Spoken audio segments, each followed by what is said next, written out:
nice light reading. Thank you. Yeah. Thanks for getting it early. Sure, yeah.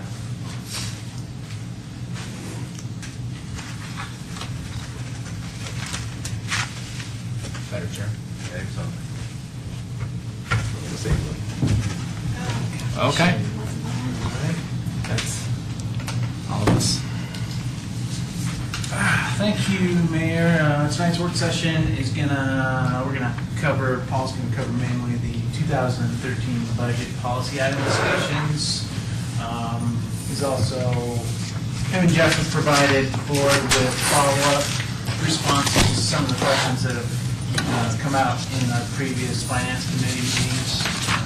We don't have to go over those tonight unless the board would like to, but if you have any questions from those responses, we can definitely follow up with you on those. Depending on how much we get through tonight, we scheduled a work session for September 24th, and just tie up any loose ends with regard to policy discussion, if there is any, and if there isn't, then we will schedule something else for that work session, or maybe have two things for that night. With that, I'll turn it over to Paul. Thank you, Mr. Magley. A little bit of additional background. Typically through the budget process, the Finance Committee and any interested board members will take first rush or first review of the particular budget. That happened at the end of August. As a result of that 8 hours or so of review, there were 6 items that the Finance Committee felt that needed to be brought to the entire board to have a little policy discussion to either incorporate these items or not into the budget or the 5-year fiscal plan. So what you have in front of you are essentially those 6 items. And there's no magic to the order of these particular items. It's just how they, I think, popped up in the particular review. So what staff would like to do is to facilitate discussion as it relates to these residual budget items. So if no one has any questions, we'll just go ahead and jump into the first policy item. First policy item, as it relates and affects not only the 2013 budget, but also the 5-year plan, is highlighted there under town general fund property tax rate.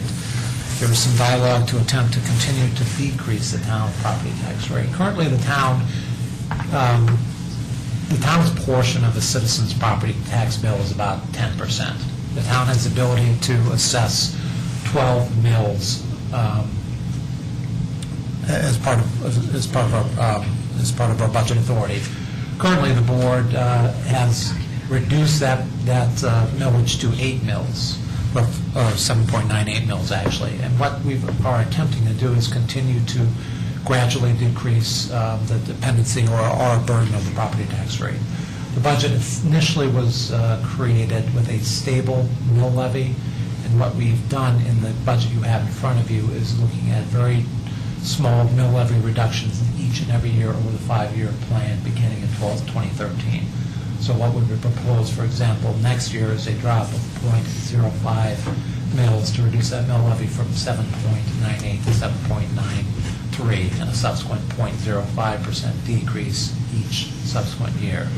The net fiscal impact is going to be a negative fiscal impact to the tune of roughly $130,000 to $135,000 over the 5-year period.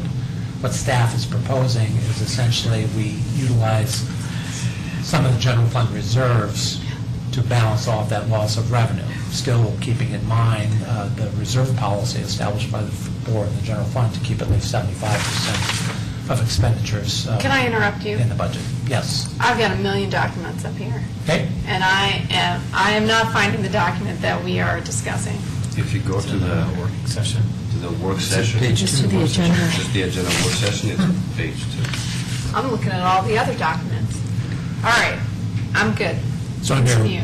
under page 2 of your particular documents, the item number 1, Yep, town general fund property tax. I'm with you now. So the budget as it stands now, and unless there's any comment from the board, the budget that would be formally proposed in the subsequent meetings the manager discussed, shows this gradual mill levy reduction in the general fund. And this is in addition to the additional mill levies. We're proposing we decrease a small mill levy reduction, I think, in Superior Metro District 2, as well as the Superior Interchange District. So that's the background from staff's perspective. So per year, I'm sorry, $125,000 over the course of, per year? Or is that over the That is total? total. 5-year period? Over the 5-year period. So roughly, the net impact is roughly $25,000 to $30,000 annually. From my perspective, I think it's important to show, even though these are nominal dollars, that the board has a goal of reducing property tax to everybody affected. So this is more a communication piece about our interests more than really a dollar figure, but I think that's an important issue. So, Yep. And Yeah. I think all of you know up there in the dais, pretty much every other property tax entity is not aggressively looking at decreases of property taxes. Typically, it's the I other think you need to direction. repeat that for the reporter. And louder. okay. All right, sounds Then we'll like go- I'm sorry, Mayor. No, yep, go ahead. No other questions on that. The Item number 2 is a discussion of vendor fee. So vendor fee is identified within the town's code as a fee which a retail vendor retains for the cost of collecting our sales tax and ultimately remitting it to the state. The state is our collection agent. So vendor will collect sales tax, remit it to the state, and the state will in turn remit it to us. So a vendor fee is established to identify the cost of recovery for the vendor, the retail vendor, for collecting and remitting sales taxes.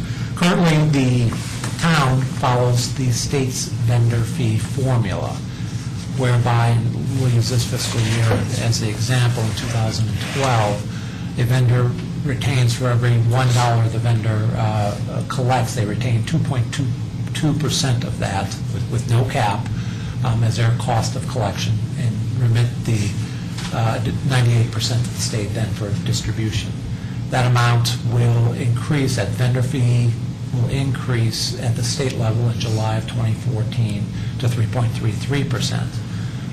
We have discussed this over the last several budget cycles, and again, one board member wanted to talk about it again.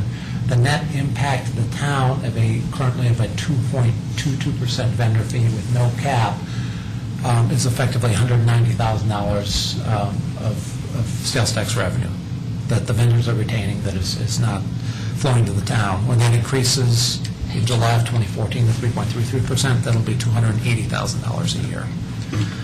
The information in your packet is some analysis staff has done previously as it relates to vendor fee alternatives, talks about some of the concepts, talks about what some of our neighbors are doing, had given some alternatives or some recommendations from staff. Additionally, in your packet it's difficult to quantify the cost of collection. There are several studies that are available. Staff did run across one additional study that was performed by a state of Colorado research associate working for the Colorado Legislative Council. It's dated information 2003, but that information is included in your packet as well. So that's really the only new information that staff is providing as it relates to that particular topic. I did talk to that individual, so again, this is dated 2003 individual. I did talk to that gentleman last week to see if the state had updated their analysis. And I don't think this is biased. I think ultimately the state's report is that the state of Colorado's vendor fee, which we mirror, is the most generous of any state in the United States. The dialogue I had with the gentleman last week was that, no, they have not updated that analysis, but anecdotally, from what they were aware, states essentially have gotten more restrictive with their vendor fees and essentially lowering their vendor fees. A lot of the vendors are capping those particular vendor fees, where in fact the state has maintained its policy of ultimately getting it back to a 3.33% with no cap. So that's staff information on this topic. And again, the budget is predicated on following the state's model of unlimited vendor fees. Of 2.2% for 2013. That is correct, Trustee Hanson, and then increasing midway through 2014 to 3.33% thereafter. Go ahead. No, sorry, go ahead. Well, I was just going to say, my personal opinion on this is that, it's fine to follow the state's vendor fee percentage, but I have a hard time seeing how our biggest retailers, Target, Costco, which I'm happy that they're here in town, but why they would need, they're really the people that are reaping the benefit of this as opposed to anybody else. So I personally would like to cap it at some number wherever the board might feel comfortable. Paul, you had a couple of suggestions, and I like them. The one about lowering property taxes, how would that impact Blackstone? Property taxes for Blackstone. Because they own a lot of the storefronts that are leased by retailers, so how would that affect them? To the best of my knowledge, the structure that Blackstone as lessor has with the lessees is a triple net arrangement whereby insurance, building maintenance costs are passed on to the ultimate tenant, the lessee, as well as property taxes.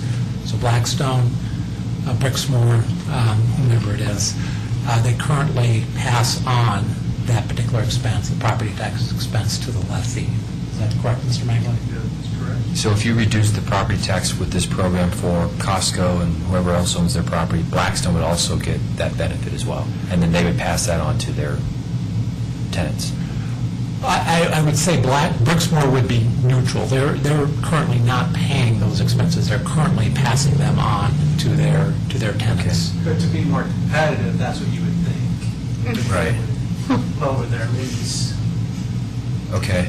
And then have you run any numbers on that? Put up scenarios on what percentage of the property tax you'd reduce and what the net effect is? We're working on that. I think the net effect is that if we would be looking at a property tax reduction to balance off a vendor fee, capping of a vendor fee, or somehow modifying a vendor fee. Yeah. The vendor fee, any adjustments we make to the vendor fee are going to affect only the 200 or so retail vendors who remit sales tax to us. Yeah. Conversely, any changes to the property tax rate is going to change everyone's property tax rate. Okay. So I think the general takeaway you'll get from that is the vendors who are the high generators of retail sales tax would come away more negatively. They would lose more, arguably, from the vendor fee modification than they would gain from a property tax adjustment. But that modeling was recommended. Conversely, though, then the people that are getting benefit from vendor fee remittance, or however that works, people who don't have sales tax don't get any of that benefit, don't receive any benefit if they're a non-sales tax generating business. That is correct, Mayor. And again, the intent is not the vendor fee is not intended to benefit the business. The vendor fee is intended to reimburse a business for their cost of collection. I would amend that to say their cost and risk of collection, as risk is also in that cost component. So there is a hard cost of actually having to submit, but then they also have some risk that if they don't do it correctly or they fall afoul or whatnot, that they then suffer penalties and all that kind of stuff. That point was made to us as well, and that is a cost. So the total definition of cost, I agree with.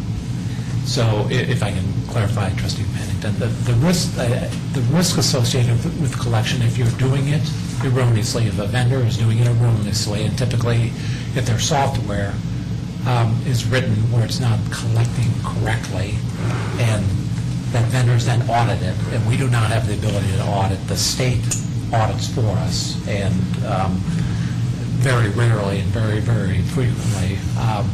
But if in fact there is an error made in collection, then the vendor is liable for the amount of tax not collected, as well as penalty and interest. That's correct. Right.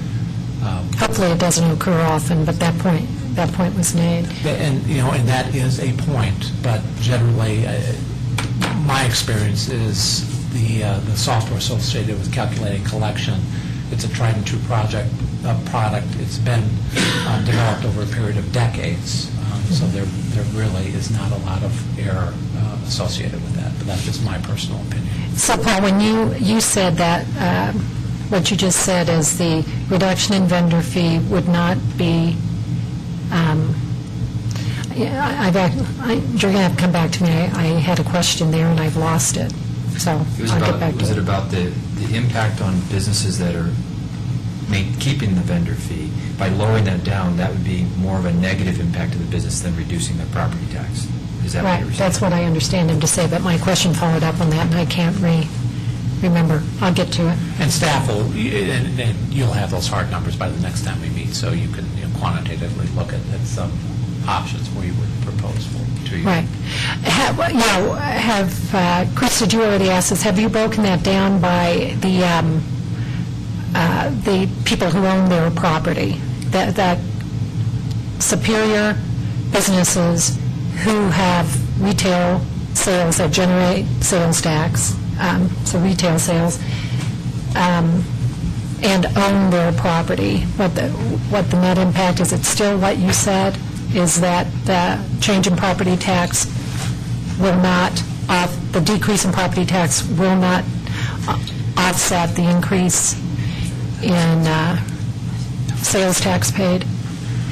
Again, depending upon what potential limits the board would consider as part of the vendor fee, but I'll just follow up on the mayor since she threw it out, but if we are considering a 3.33% vendor fee reimbursement up to a certain dollar cap, depending upon what that cap is, those municipalities around here who do impose the cap, and some do not, but some who do, or look at a $100, $200 cap, say if it's even a $500 cap, lets a vendor retain up to $500 a month.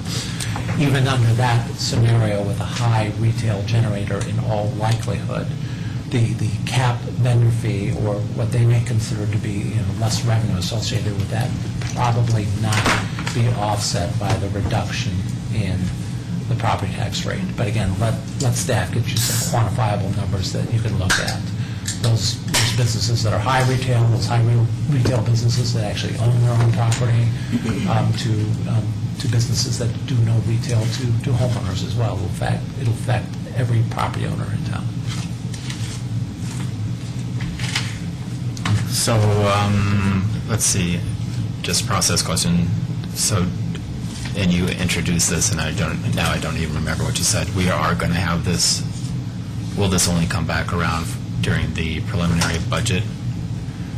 Or is that what you anticipate? That's the intent, Mayor. As a manager identified, we have some time carved out 2 weeks from now to cover any residual issues, and I would think this would be one, providing with the additional information, and the board providing staff with guidance. Well, for people to think about, I guess I'd be willing to go to the, just follow the state statute, and then I would maybe match whatever the most generous program that we see here in the area. That's Broomfield, cap it at $200 a month. But just my thought, and it doesn't affect too many businesses. It doesn't look like. Yeah, it's 10 maybe, or 12, something. Was it 15, I think, wasn't there? 159 of them, if we put a cap like that on there, it would not affect Doesn't them at all. affect hardly, Right. the vast 15, majority of people. It would, and it really comes down to one business that, if I remember correctly, that we're really concerned about. Right, yeah. That takes a hit. And would they fall under that 200? They would, wouldn't they? No, their vendor fee is more, So they would be affected? they would definitely. So what about a $500 cap where there's No. only 6 vendors? They have reasonable retail sales, so 10 pages. it's going to affect them bad. But Regardless of any yeah. cap? Right. Well, not You'd any have to put it cap. at 1,000 or something. More. Okay. So the one thing that I don't want us to lose sight over is that there's the credit card fees that they receive. That's always going to be there, and that does have an impact on this. And the more sales they have, that's great, but they're also going to incur more credit card fees, and at 2.5%, if that's the fee for that, then it's going to keep going up. So if we put a cap on it, they're still not capped on that side. So that's something that we need to consider. But I like the proposals that you put together and something to start with. So is this an issue we've asked the economic development consultant's opinion on? We have not asked. I think it might be a good idea. And I don't know if staff's had the opportunity for any business visits to have that direct conversation with some of our key business owners who might be affected to see what they say. We have had visits, but we haven't discussed this particular issue.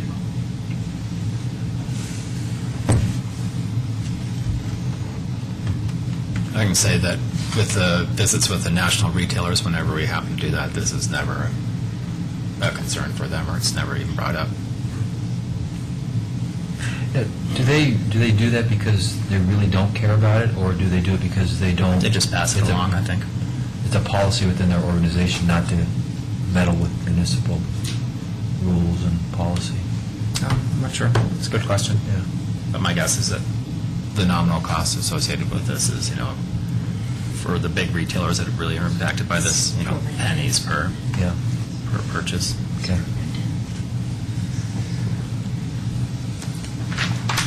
Any other questions or comments on that item? And again, you'll be getting some more information on it.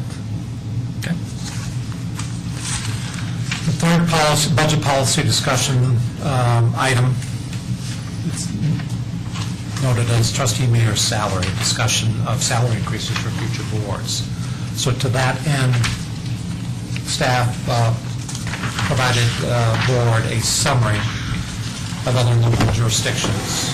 We focused on Brookfield, Louisville area, and Lafayette, and identified mayor salaries, board or council member salaries, and then some ancillary benefits. Some of those communities, on top of a council member's salary, will provide an additional stipend for additional meetings. We've also included there any other, what individuals may consider to be benefits, access to recreation centers by some of the communities, some travel and training budgets or allocations per employees.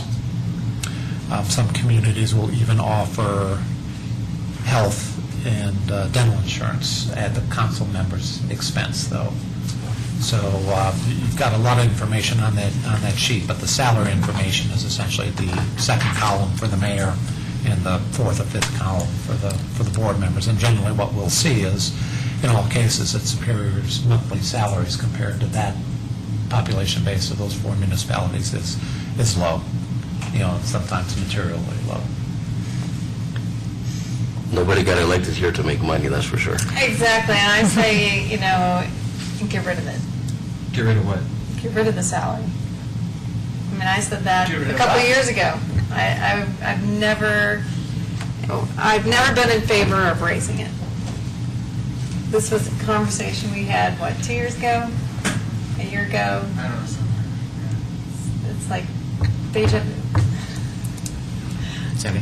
I actually don't think it's appropriate to have this conversation at this time. We're having an election in November, and I'd like to have that conversation when the newly constituted board is in place.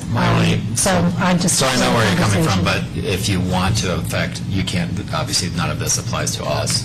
Huh? Right. None of this Right. applies to us. That's why so I this think it's would be for prudent to put it new. off. It doesn't apply to even the... Well, you have to do it. I wanted to bring this subject up, I'm from London, it doesn't affect me at all. Right. But you have to do this before an election, and so this will always be the question. So it must, if you want to do anything with this, it must be done before the election. Are we intending to have the entire budget signed, sealed, and delivered before the election? Yes. Yeah, that's usually the case, yeah. So once again, I share Trustee Williams. This is not, nobody runs for the board because they're going to be raking up a whole bunch of cash, right? So from my perspective, it's a nominal dollar figure, but it is important The for some people. discrepancy is really interesting, though, because for some it's, minimal, and for others it's several $1,000s. I wonder how, Erie and Broomfield arrive at their numbers versus Lafayette, Superior, and Louisville. And you come into it knowing that this is, a volunteer position, and your heart is in it to volunteer for the entire town, and you're not thinking about money. Yeah, I would say it's a considerable time commitment on the part of Totally agree. elected officials, so some recognition for, I don't think it's too much to ask. And, I mean, I agree with you. If you want to raise it, raise it. If you want to drop it, drop it. I don't think it's going to make any difference in who runs for the elections, if that was your concern about, having this discussion now. And It the won't make fix- any difference to me, Deborah, Joe, Jeff, or Steve, honestly. I don't think it'll make any difference to any one of us. Yeah, I suspect that's the case, and you'd have to, I think it's important that we don't limit people that need to run for office, can't run for office because of the dollar figure associated with that, or the loss you might have. That's why you do want But you'd have to raise it for people that spend time. pretty I high agree. to make up the difference. That's the only. But $100, and that's no incentive at all, even if you were to triple No, it. there's no incentive. If you were to Right. triple it at all, to me, that's, But for some people, maybe $3,000 a year is a significant contribution. I think what the mayor is saying, think about the entire population and be mindful of that. Yeah. It may not make a difference to you. Well, but- this isn't going to be a substitute job. No, No. no, that's not what he's So, saying, though, it- but it's, It's volunteer, and the recognition should be that, you feel you're helping the community, and when the community comes forward and says, you've done a great job, and thank you very much for volunteering, for me, that's enough. I know that's for you, though, but listen to what the mayor is saying. Think about the entire population of this. It's not just. I agree, but we're not a big town. We can't afford to, pay some kind of salary that would actually help someone be able to live, and this isn't a job. Yeah, if you look at the survey that was done, we're not that much smaller than Lafayette or Louisville, and, Broomfield is in Erie, it's Louisville, Lafayette, and Erie, and we're on the low side. And I have to, so my response to that is that I always have to say that it's why we pay, hopefully we're paying staff a reasonable salary compared to those municipalities, because our dealings are as complex as anybody else, so. And so if you raise it, we have 100 a month, and Erie has 300 a month. Do you really think that's going to make a difference and bring out someone who wasn't going to volunteer at 100, but now they're going to volunteer at 300? I don't think so. I really don't think that's enough incentive. So No, the incentive will never be money. That's not the incentive. That's right, exactly my point. Yeah, but it's the volunteer aspect. I agree with you. The money, even if you triple it to 300 a month, which I would be in favor of that, where there stays 100, 300, the money is not going to make a difference.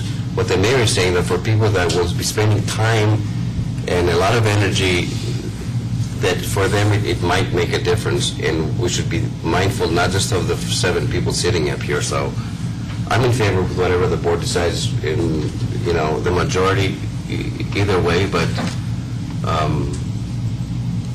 And I agree.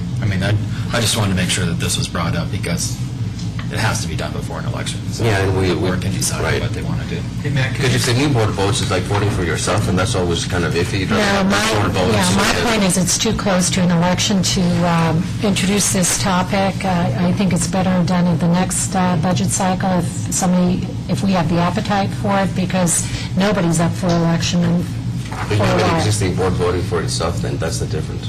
And no, you don't get it until the next election cycle. You have to go to a completely new election cycle. Yeah, that's- So you never that's the vote question I yourself had. in. What's the process of doing that? So does that have to be on a ballot and it has to be voted on? No. Or we can just No. approve it? Right. So And then so let's say. if Sandy runs in say we approve it next year, and Sandy Right. runs in 2 years, and she Yeah. gets reelected for another 4-year term. So Then she's, that would apply to her. You would so apply that to second her. 4-year term is when she Yes. goes. Right, even if It's the you same voted thing. for it in October, newly elected, it would apply to anybody newly elected. So let's say Say you raise the mayor's salary to $250,000 a year. That doesn't come to me. It comes to the next mayor. Yeah, I've done it. I'm trying New Jersey now. He got arrested today. So you might sit out for 4 years, and then you might want to come back. Yeah, I'll get Only back if to it you goes on up to that one. $500 a month. So, that's how So that would work. I'm okay voting for it now. My conscience is clear. It's not about the money, so I'm glad you brought it up. I think we need to think about it, but My conscience is clear, too. I'm going to say the exact same thing that you said. It's not about the money. It's about volunteering. yeah, So, but I mean, I'm my okay for you, though, having said that, yeah. So my recommendation is that I keep the mayor's salary the same. I increase the trustee's salary to $200, but there's no science or anything associated with that, but I don't care. And does that mean only the newly elected trustees get the 200 if it passes, or everybody on the board gets it? Just the newly elected. Newly elected. But that's not right. I mean, that's... It's happened before, like. Is that right? Because it used to be Yeah, because you're voting for it. $50 and $100 maybe? What's that? When Susan was here. Right. Okay, but I'm just trying to, so let's say we do vote on this, let's say this is for, tonight, and then let's say that Deborah, myself, and Joe get re-elected, right? The three of us would get paid twice as much as Sandy and No. Lisa, And then in that's not right, though. 14, No, that's it not. would apply. to Whoever is everybody elected, on the board. yeah. Really? How Yeah, come we but I was don't gonna all say- get a raise? I don't understand that. Because you're giving the public a chance to either vote you back into Yeah. office. Right. It becomes an And if election they issue, which don't is like why I the don't raise think thing, it's then they're not appropriate gonna to change. introduce right now. I think it needs to be That's what introduced in happened. a So I was neutral saying, timeframe. it used to be the trustee's salary was 50 and the mayor was 100, I think. Right, yeah. And so when that changed, then half the board didn't have that difference, so Right. But then you went up to 400, I think, or something. I skyrocketed to Since it's half of the mayor, we got to do half. So this is what, 16 years, no, 12, 14 years I ago. vote we're half of the mayor. We tied into his salaries. There we go. Is that how you came up with 200? That's how I came up with it. I'm in agreement. And if There you go. everybody goes to 250, then you're at 125. All right, that's fair enough. Okay. Once again, just want to make sure we had this conversation, so. Lisa, your feelings?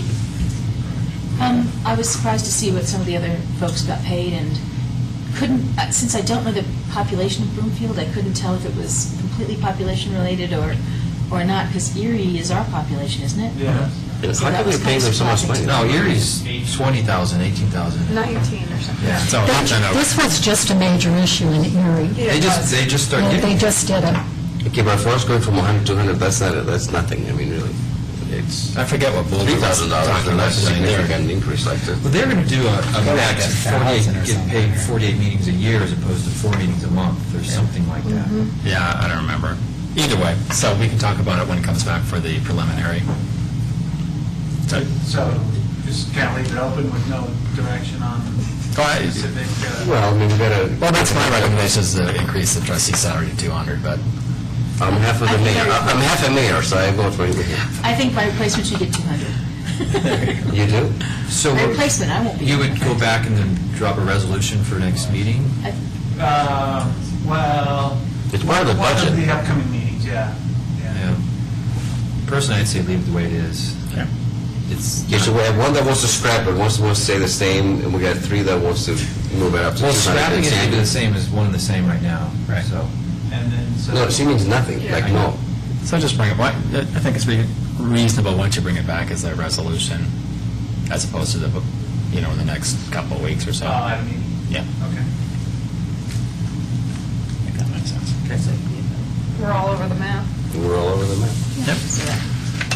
Policy item number 4 is titled Water Rate Structure. Just a little bit of history.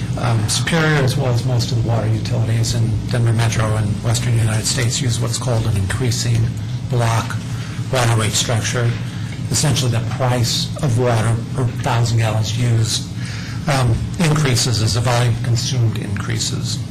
One of the primary reasons folks do this is to reduce water use.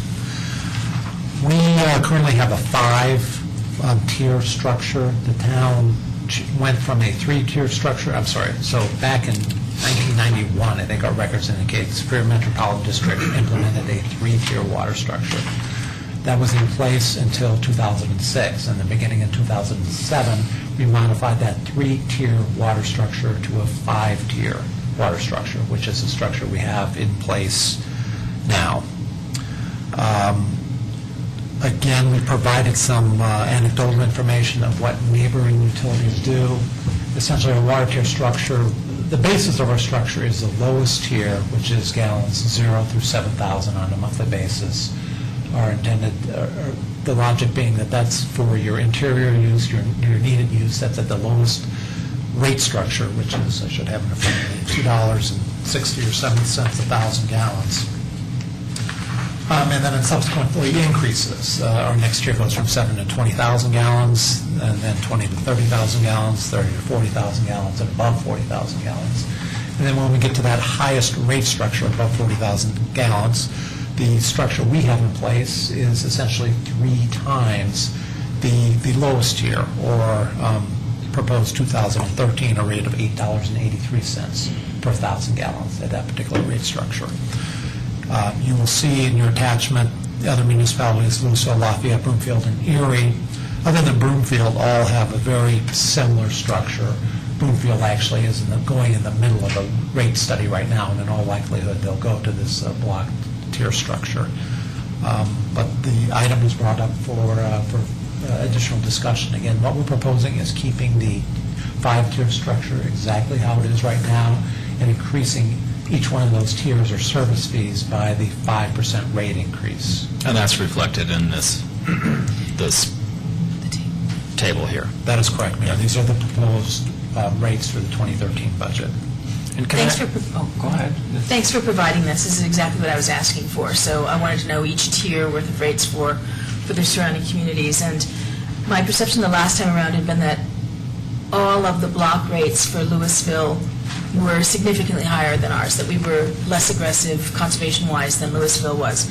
But these rates make it clear that that's not the case. It's really just one block that's the significant difference, that 20 to 30,000 gallon or whatever it was, CCU or whatever, gallons block, that's different. And, given, I'd be happy to see us increase that. Theirs is twice as high as ours is for that level. And I could go either way. I could either see us increase it to more like what they have, or I can leave it the same. So I'm not going to go to the mat over one block. I was happy to see our outer blocks were relatively high. Tend to, go ahead. Just a comment on this. This is kind of timely. I get the increasing the rate, the more you use, the more you're going to pay. But it just so happens my neighbor in the last couple of weeks received a notice from the HOA about their lawn wasn't looking so good. And I didn't think it looked that bad, but they needed to water more. So the more they water to keep in a dry season, a hot season, the more water they're going to use and the more they're going to have to pay. So to me, it seems like we're working against each other here, and it's not fair to the resident when something like this happens. So something to consider when we start increasing fees and all that kind of stuff. It's hard within the HOA, because I think what other residents would do, like in Original Town or other places not controlled by covenants, is that they do more xeriscaping, which isn't allowed within the HOA. So Right. Xeriscaping is allowed within the HOA because it's green. Depends on the level of the xeriscaping. Yeah, you can't show rocks, because that's not, that's xeriscaping, that's not xeriscaping. Yeah, Yeah. can't do cactus, I guess. No, I'm serious. That's what it's called. Yeah, you're right. And I think it encourages conservation. It also says that guy should get an audit, get one of the water audits and get his system more balanced, maybe. Might consider it, anyway. I actually asked Matt to research the usage data as a function of price, and it doesn't encourage conservation. It just encourages a higher water bill, if I'm interpreting you correctly. There is no conservation. I have some anecdotal data, which would be like my neighbors who moved here, and they like to have a lush green lawn, and then they got the $600 water bill. Right. So quickly after that, they modified their water. But that's drought impact, I would contend. When you neutralize for weather patterns, which is what I asked Matt to do when I sent the request in, the conservation impact wasn't noticeable. You told me it's typically we tend to be a community that is not very price sensitive. We continue watering despite price increases Community-wide, but I mean, it does have an impact. here and there. Yeah. Yeah, but all I can do is make policy based on community-wide impacts. And so I would challenge the conservation claim until we have the data that supports the conservation claim. Well, I think the way to do that is that you do a study and then you have free water versus expensive water. And I think that if you... The reason I don't think there is a large conservation claim is the fact that 75%, the lion's share of single-family homes, and somebody helped me with this data, but from an HOA spokesman, I think it's about 85% are governed by the HOA, and the HOA requires 75% living materials. And so in Rock Creek, especially, when you get into weather patterns, drought and whatever, you've got to keep those lawns going, or you enter the whole HOA penalty and fee thing. But it doesn't have to be lawns. It just has to be green material, which can be drought-resistant, zero-escape living matter. But let's go to the town as a whole. We spend hundreds of thousands of dollars in this community to encourage greenness. I mean, we've got green all over the place in terms of turf, and acres and acres in our park system, trees, bushes, $100,000 annual budget. And I believe the Rock Creek HOA's policies are trying to be copacetic with that. So to me, what we do with our water policy is either in agreement with that overall viewpoint of what we want in Superior, or it's not. So I just say we need to be careful about how we go about this. When I looked at my personal bill last month, the 5-tier rate structure over the 3-tier rate structure that was in place in 2007 was a 22% increase in the amount I paid for water over that time frame. And I think that's very significant. And I don't think we can just sort of cavalierly go about this. I'd like to see the data. Yeah, nothing cavalier about the... I mean, if you look at our surrounding communities, we are right in the ballpark with what everybody else does. But we have proposals A lot of stuff. we've got proposals to go up 5% a year. What I heard during the budget process is actually that this drought... Well, that's because your general fund is supporting your water district to the tune of $2 million a year. What I heard... You argued for higher rates. Yeah. What I heard, though, during the budget process is that this drought has actually been sort of a boon for the town because more houses are in the higher usage category and thus are paying higher per gallon rates. And so it's sort of netted a little bit of a boon for this community. And frankly, during drought, when homeowners are struggling with keeping their lawns alive, both to meet the HOA covenants and so they don't have permanent damage, I don't know, it just seems sort of contra to good policy to do that. Just wanted to throw that out there. So just to be clear, so it has increased revenues for the metropolitan district. It hasn't affected the town at all. Yeah, It's not I stand affected corrected on that, but more money is being brought districts. in because homeowners are having to use more water to keep their yards alive, and they're paying more to wherever it goes within the town.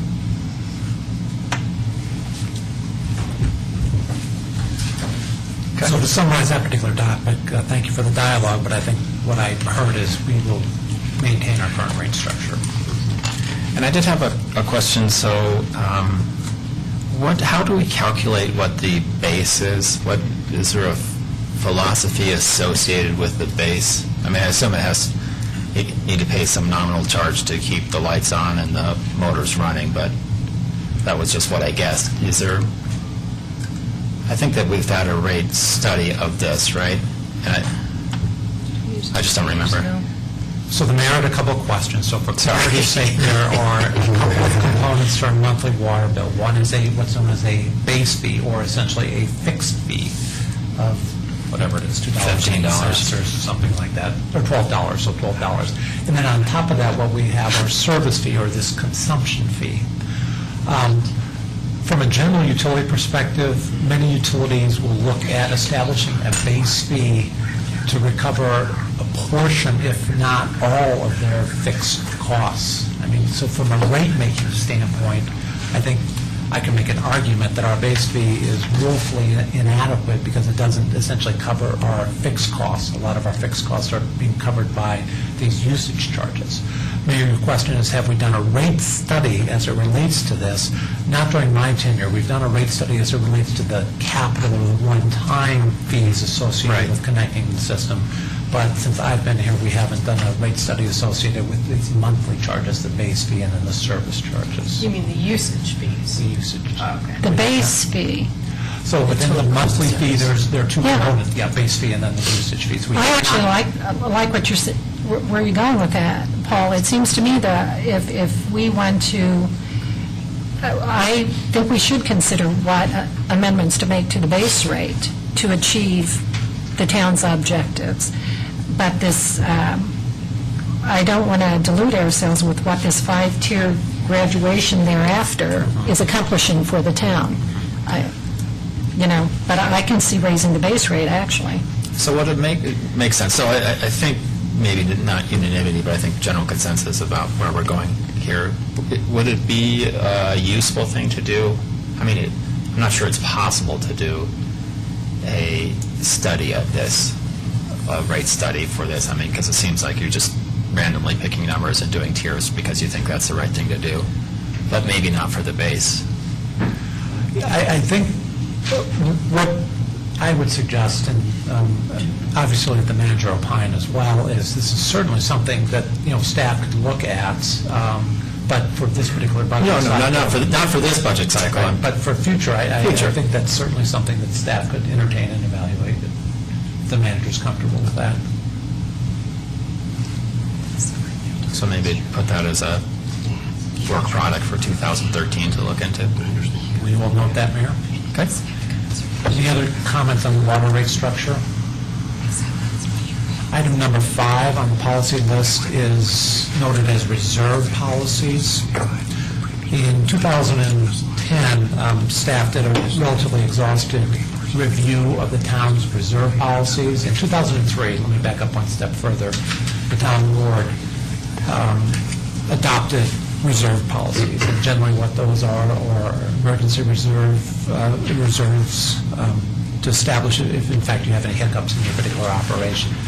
Typically they're associated with your general governmental operations where there is a lot of variability associated with our primary revenue source, that being sales and use tax revenues. Our community has been actually quite fortunate that we haven't seen a lot of variability. We saw some during the Great Recession where our tax revenues dropped by 5 to 7%, and we made associated budget cuts to reflect that. But we've been fortunate in the last 10 or 20 years never to have an experience where a major retailer has left our community. Unfortunately, our neighbors to North Louisville lost Sam's Club, for example, relatively recently, and that had a dramatic effect on their operating as well as capital budgets. And there are a number of other communities that we can identify. One of the intents of this reserve policy is to help buffer those type of gyrations, essentially, of revenue. So again, the material you have in front of you shows an analysis conducted in 2010 and some minor modifications that were made to the reserve policies of all our funds or all our operations then. Absent that, staff would open that up for any board discussion on that particular topic. So my perspective on this is that I'm pretty happy with the high-risk categories maintaining the high reserve policy. So that would be the general fund, the water fund, the sewer fund, which you might have significant impacts based upon, some major capital problem or whatever. I'm wondering with storm drainage, since that's now, it covers itself now, I think, if I understand that. It doesn't seem like there's huge risk associated with it, whether or not it would make sense to start dropping that some. Maybe the public works director or the manager has a thought about what the risk in that fund is. And that's something we can consider. I would, on a general note, typically if you have a well-established utility, and by well-established financially, I mean a utility that is self-sufficient, rate fees and charges pay for all the operating expenses.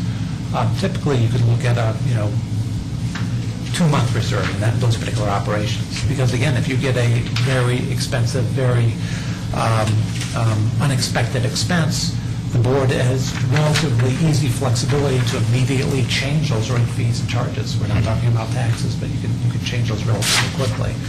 And as well as with a well-established utility, you have a lot of history and track record. And I think, as the mayor alluded to, I think from the staff's perspective, we're getting to that point in Storm. I don't have strong feelings about it, but it might make sense to start dropping the reserve. I'm not sure what it would look like or how that would be reflected, but start dropping the reserve over the course of 3 or 4 years down to 50%. Even that would be very conservative. For which? Stormwater. Oh. Storm drainage, I guess we call it. And we don't have to decide it for this budget. It's not materially affect anybody's payments, but it might make sense not to have to, what's the interest that we're making off that money right now? Let's see, 0.1% or whatever. So, it's not, as you mentioned in years past, this generated a fair amount of income, but now it's just basically wasted money sitting in an account. So, for storm drainage, I think, if I'm reading this correctly, we're at 75 to 100% as the policy. So I would think that dropping it to 50% would be very conservative, and we wouldn't need any reason to keep it so high. these are future changes we're talking about, right? Yes. What about these immediate changes that we haven't discussed? Which, I'm sorry.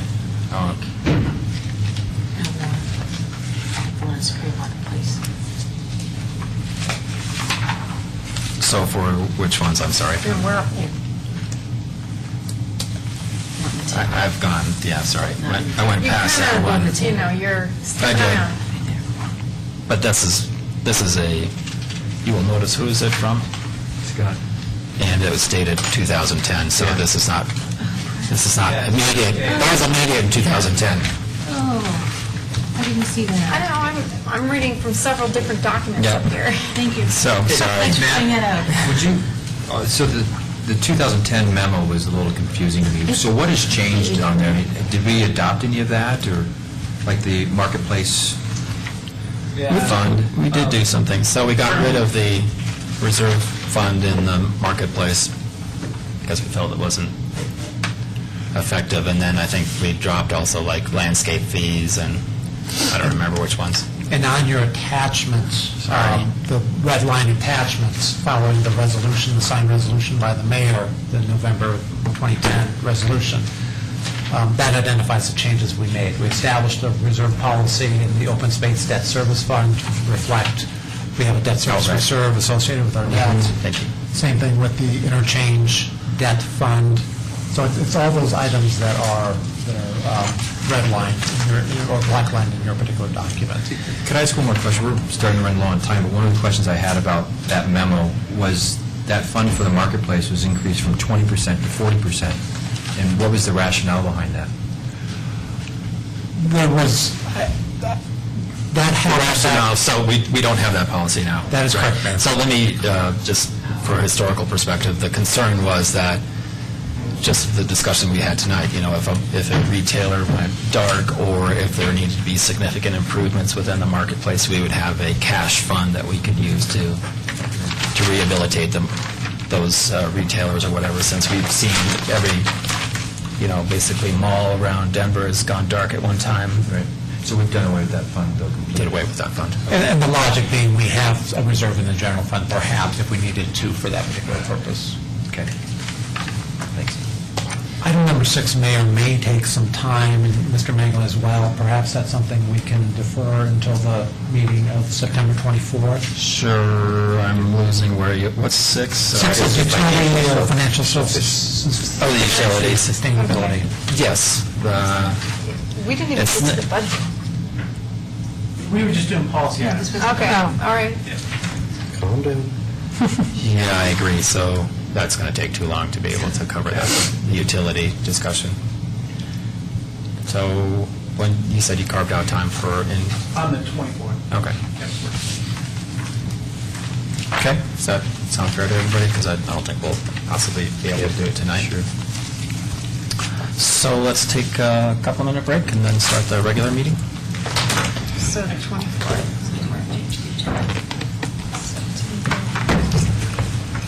Sure.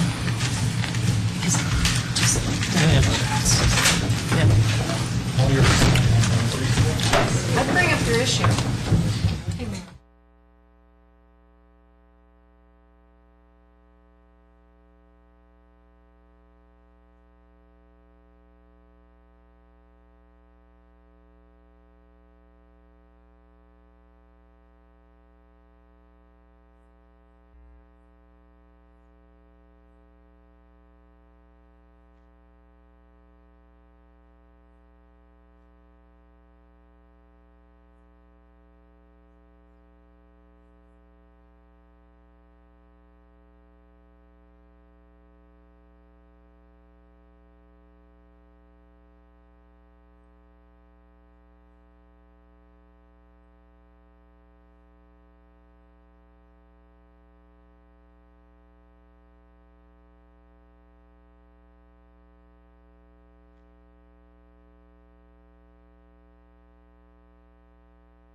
Williams, all in favor?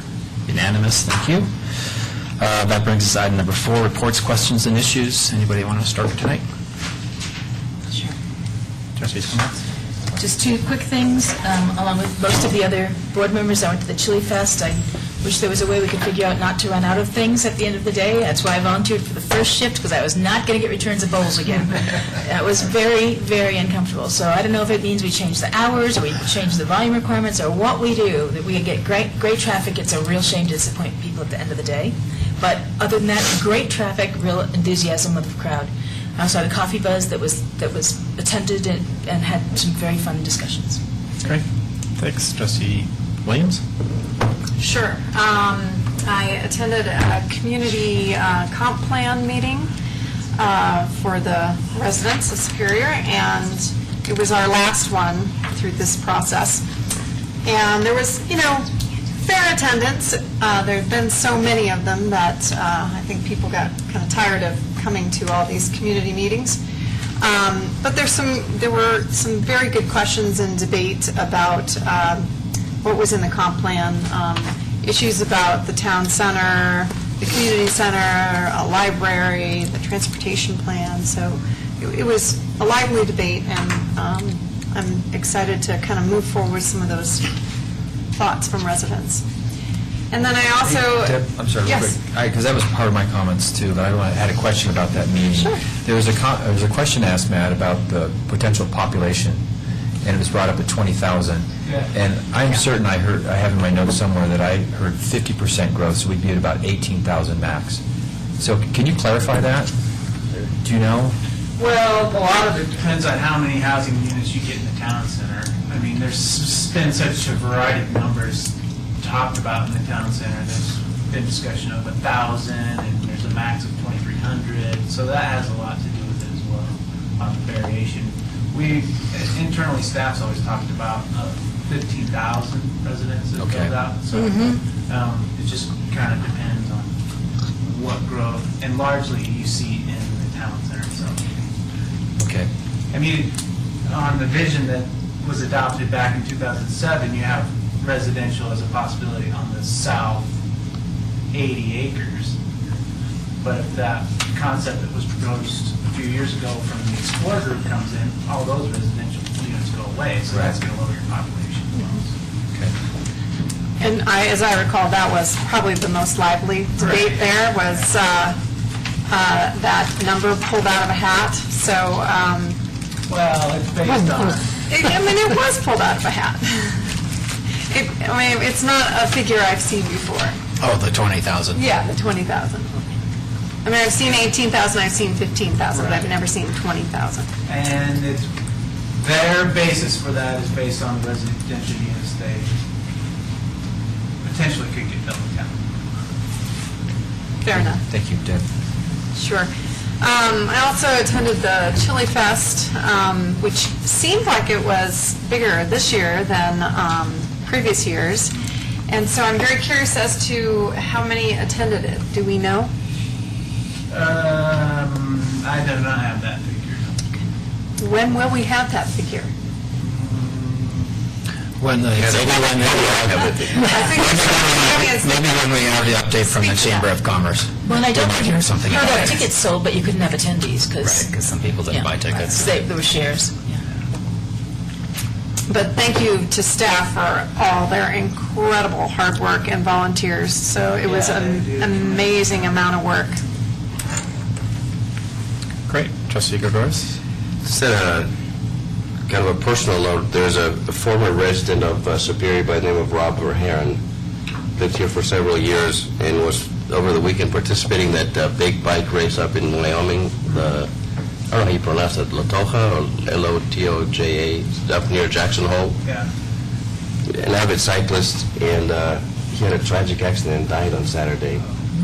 Just was going downhill, trying to avoid a pothole, and hit the embankment and went flying off like 40 feet down to the river, I guess. And so leaves behind a beautiful wife and 3 little kids. He was in his early 40s, just a great father, great husband, just a good man. And they moved out from Superior, went to Arizona about 4 or 5 years ago. Just very tragic, beyond belief, and I just remind you of the fragility of life. You know, you can be here 1 minute and gone the next minute, so live your best right now, love your families, be good to one another, you know, because you never know. And he did that all the way to the end. So for anyone that knew him, his funeral will be on Saturday in Arizona. That's all. Thanks. Trustee Pennington? I also went to the comp plan meeting. I actually thought that, given we've had so many, the attendance was actually quite nice, and I thought a real robust discussion. I thought Darcy did a great job leading it as our contractor on that, so kudos on that. Chili Fest was a bright spot in my day. I had just come from the CU Buffaloes game. Need I say more? Why do you keep going? Because I'm a loyal fan. So I only got there about 5:30, and there were still some dregs of chili left in the public vote. I finally got to taste the fire department's chili, and that would have gotten my vote. It was quite nice. I wanted to ask the question whether or not we e-blast the meeting agendas out. And I'd like to make the recommendation that we do. This being a election season, I had a lot of discussions with residents at Chili Fest, and that came up where people just don't feel like they're in the loop on what's happening at each of the meetings, and I think it'd be an easy way to use our e-blast system to get those out to as many people as possible. So I'd like to suggest that. I'm sorry, E-blast meeting agendas. the meeting agendas. Yeah, so, try to get the broadest distribution of meeting agendas possible, so people know when to show up, when issues are being discussed. So I did take some of my peers' recommendation, had an Energy Smart audit, was just fantastic. Cost to residents is $120, and the value is far, far more than that. So would like to recommend to anybody that if they haven't already signed up, the next day after it was recommended to me in one of those Finance Committee meetings, this 4-page thing appeared in the Boulder Daily Camera promoting Energy Smart. So I'll say the number for homes, 303-544-1000. Recommend that. Matt, on the National Day of Service, we all got that e-blast today. Are we not having the flag ceremony at the new Veterans Memorial that day? It wasn't on that. They had talked about that. Martin, do you have any information on that? Yes. Martin took down staff. So the members of the Superior Historical Commission made a decision to have the flag raising before the next meeting. They had requested the flag raising ceremony be held before the next town board meeting. I think it's on September 24th. So we'll send out some advertising and some publication for that. So separate, National Day of Service and then the flag raising after. So what time, Martin, before the meeting, but what time? 5 or? I haven't gotten confirmation of the time. I just saw the update, so that you all have it for tonight. I don't think they picked the time. Probably 5:30. That would be my assumption. The work session starts at 6. Okay. But we'll get that out to you. Just for web notification, October 13th is the Historical Commission's Tombstone Tour, so residents can put that on their calendars. I wanted to note, I know the recommendation is to change snow services. The curb coming off of the roundabout going east on Colton was damaged by a snowplow a long time ago, and the whole front end of that was taken off. And before the new vendor is held accountable for that, I would suggest maybe we note that and potentially fix it. And then I'm following up to the one resident's recommendation last meeting about lights at the dog park. Has that been considered We at all? haven't even had a chance to talk about it. Okay. And thanks to Phyllis. Phyllis, I noted your change to the minutes and the summary of the public comments. I really appreciate that. Thank you. And then I did have one recommendation. It doesn't have to be discussed now. Maybe reserved for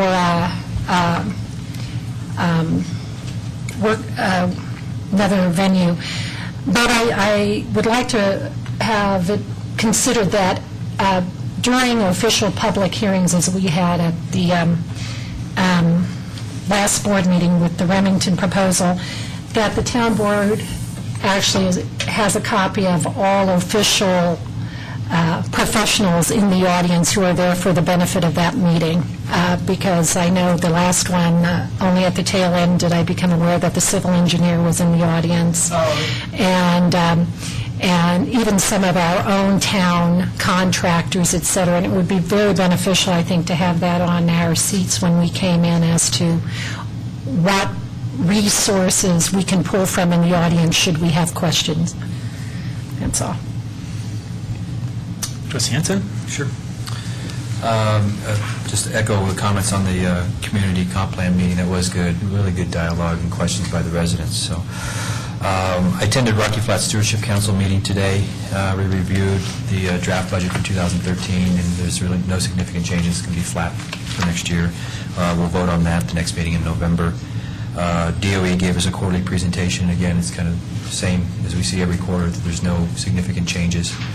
But there was a real good briefing on revegetation on the site and some of the measures that they're doing. When they see a spike, they'll go to a certain area and try and figure out why there was a spike in this area. And they found that revegetation more effectively helps minimize the migration of the contaminants on the site. So it was a real good presentation. I wanted to see if we could get an update on Town 9 Park. Yeah. Just real quick, are we still on track to... Yeah, last I heard, we were a week behind, but Martin might have even more up-to-date information than that. Sure, thank you. Again, Martin Choate, town staff. Trustee Hansen, a quick note on your previous question on the start time for the flag raising. It's going to be at 5 p.m. 5 p.m. on September 24th at Asty Brook. You had a question about the capital project work going on at Town 9 Park. We're about a week behind, as Mr. Magley pointed out. The frames, or the concrete to be poured and the forms established and set for that pouring. In order to do that, we had to reach a certain compaction rate for the dirt underneath it. It took a few extra days to get to that compaction rate to make sure that the soil would be stable enough to hold up that concrete, so we're about a week behind. Okay. Did we hear anything back from that slackline organization? Are they willing to come to town and work with us? They are. So Trustee Hansen was referring to an article that was recently in the Boulder County Business Report that featured a company that produces one of the main producers of slacklines, I think, in the industry, wanting to help just get the word out and make slacklines available at public parks. And this would be a great spot for them potentially to maybe supply some slacklines or maybe host some free demonstration days. Yeah. So we've established a relationship with them, and hopefully once the park is done and opened, we'll be able to have them here and host an event. Good. That's exciting. Thank you. And then the last thing I noticed on Colton Boulevard out next to the Horizons, I think it was Cold Cow. It was actually, they took out the lawn and it's got flagstone going in there. Is that their project that they're doing? Or the Horizons have paid them? That's a town project, but they are, they had a crew that had time available, and we were able to get a good rate from them and get a good rate on the materials. So we had them proceed on improving that median. We can't get irrigation in there, but the irrigation coming off of the Horizons sod The slope, yeah. and during the winter times is enough to where we can actually plant some trees in addition to just the Oh, so there were spots they left open, and that's where trees are going to go. Well, it looks nice, so, yeah, good job. That's it. Okay, I don't think I have anything to add what's already been mentioned, so. Town manager? Let's see. So we have a scheduled dinner meeting with the Boulder Valley School District, October 16th. If there's any particular issue or item you'd like to have included on the agenda, just let me know, send me an email. What's on their agenda? Yeah. They have not let us know that yet. They asked us, and I was going to send to them any items we might have, and then ask them what their items were. Who requested the meeting? I think with the new superintendent, they had reached out to us, so. So I did speak to Jenny Belleville, And she is interested in having someone on our board be on their committee that will discuss the overall finance, the budget for Boulder Valley School District. Is that the, That's not the same thing. It's a different committee. And it's a short-term committee, maybe a few meetings. So I'm sure they'll discuss that then. But I know that's one of their agenda items. Nothing's ever a few meetings, I know that. I'd actually like the question that came up, I think, during the comp plan thing, impact on schools and new students and attrition and aging of communities and how they see that going forward. And also their boundaries, their boundary lines as Right. to what boundaries go to Louisville schools and what go to Superior schools, and if they plan on changing that in the future. I know they've tinkered with it over the years, but I would be curious to see where they're going with that. Last time they requested a meeting, it had to do with the mill levy override. Are they thinking about that? I have not heard that, no. So, I'll be curious to hear. okay. And if anybody has any other ideas, you can just email those to me. So Sergeant Chamberlain spoke to Chief Sullenberger about testing what the sheriff's office calls the Everbridge system. They don't like to call it the reverse 911 system, but they can do it they select a neighborhood and do it on a neighborhood basis. It's really expensive to do it townwide, so if the board is interested in testing a particular neighborhood, we can start working with the sheriff's office on that. But we can't do each neighborhood in turn.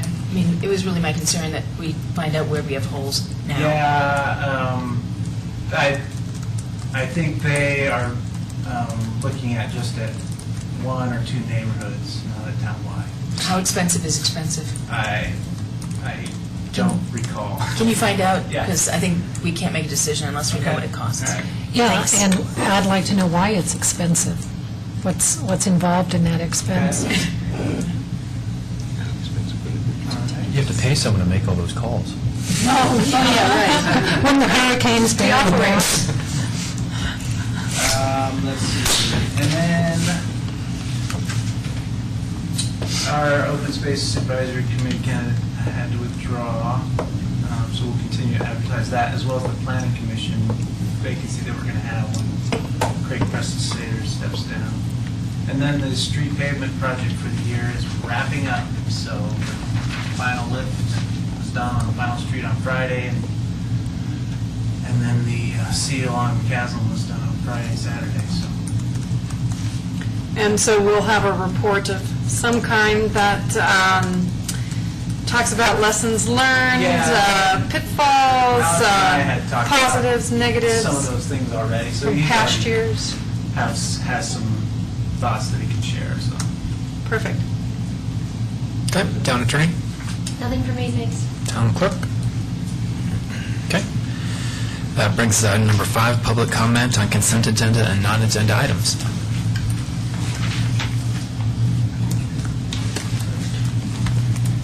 And if you wouldn't mind at the mic, and name and residence, if you wouldn't mind terribly. George Cutler, Superior, Colorado. Mayor, I don't know how to explain this to you, but I'm awful unhappy with our last board meeting. We have a public hearing, don't vote on an issue, postpone until October the 8th. I sit down here 2.5 hours, couldn't hear half it because I've misplaced my hearing aid. Please speak into the mics when you speak so I enjoy the meetings if I can understand. Secondly, this happened before, postponing something so you could get a swing vote. And I feel it's a swing vote this time also. It happened when we had the town taking over the trash collection.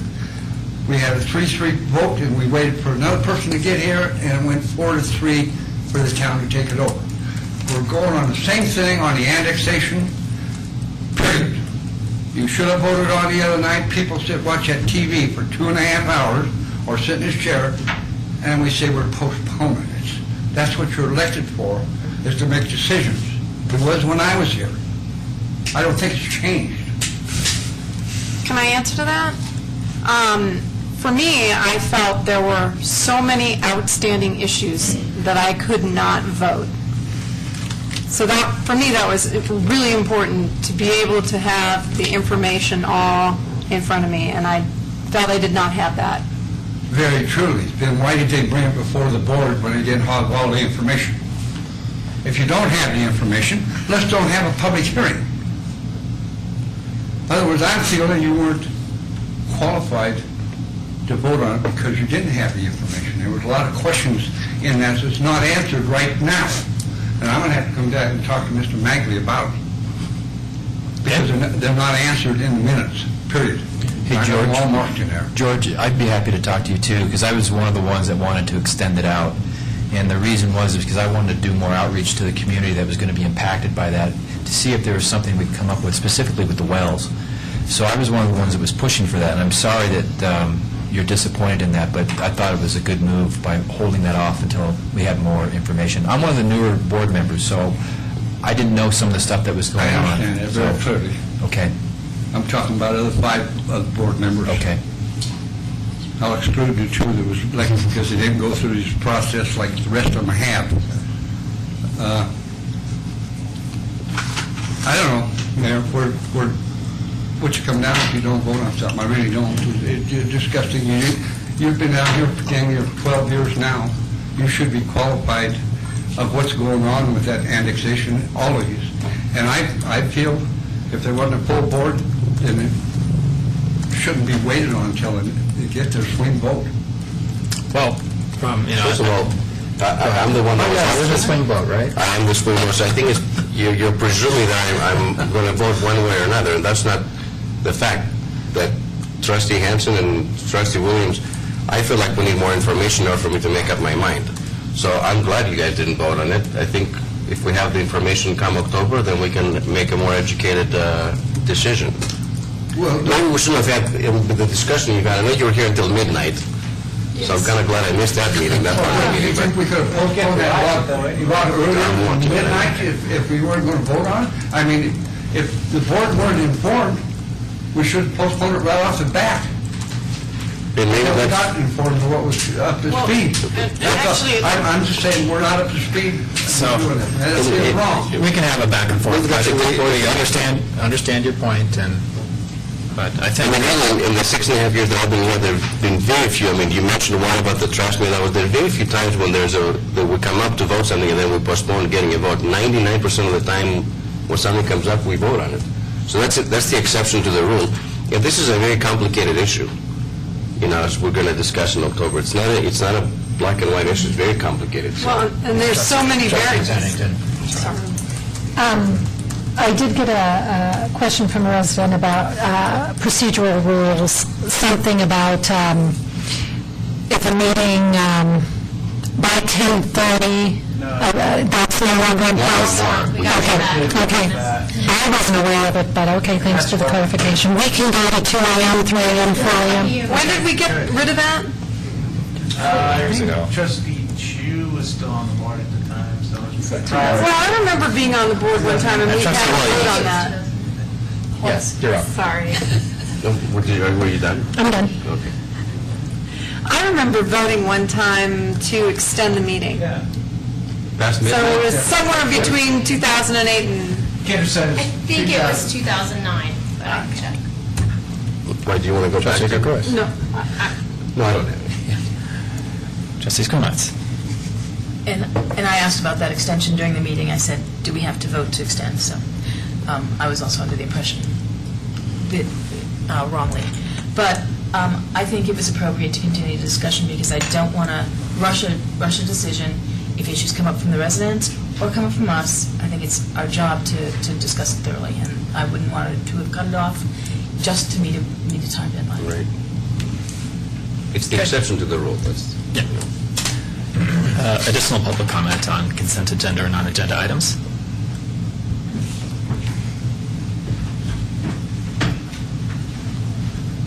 Hi, first time here, Kurt Bobo. I live in Superior, been here for 18 years. I have two issues and one comment. First issue, and I spoke with several people here. I know Martin is here, I believe, or was. Yep. And Alan and Matt. And I think I don't know if I don't have the right last name, but this is regarding the fence posts that are on all the open space fence that are adjacent to public or your residents. And all those fences are on city land, if you will. And I've just learned recently that the maintenance of those fence posts has been tossed over to the homeowners.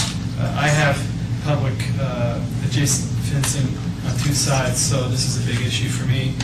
In the past, I've had my whole west fence post replaced. The city has taken care of it. Since the delusionment of the districts, I believe in 2007, the city, for whatever reason, threw that maintenance item, the post, only to the residents that have open space adjacent fence.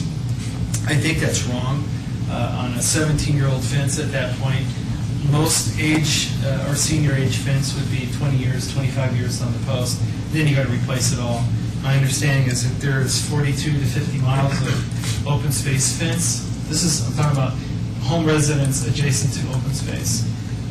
That's a lot of fence, and to toss that responsibility after all these years I've been living here, paying the taxes, so forth, I would expect that the city would have had a reserve for that type of maintenance, just like you would for streets, roofing on this building, so forth and so on. You would have reserves for those kinds of things.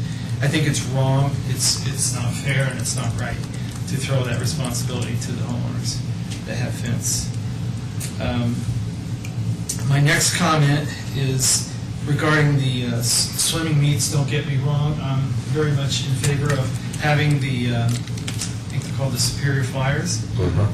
I love to swim. I use the North Pool extensively. I live right at it, so I'm there a lot. I don't go to the South Pool for reasons that you all know why, because it's full of little kids. I'll leave it at that. The pool closures for these meets are fine. Problem is this past year, 3 of them were on Saturdays, some of them being all-day events. Frankly, there's only 12 weekends in the summer. There's 80, 90, 85 days in the summer that pool is available to the general public. I know 3 of them were on Saturday. I can give you the dates if you want. 4 of them were on Thursdays. And I know that 2 of those, on each of those Thursday and Saturday, were all-day events, so the pool's closed to the general public.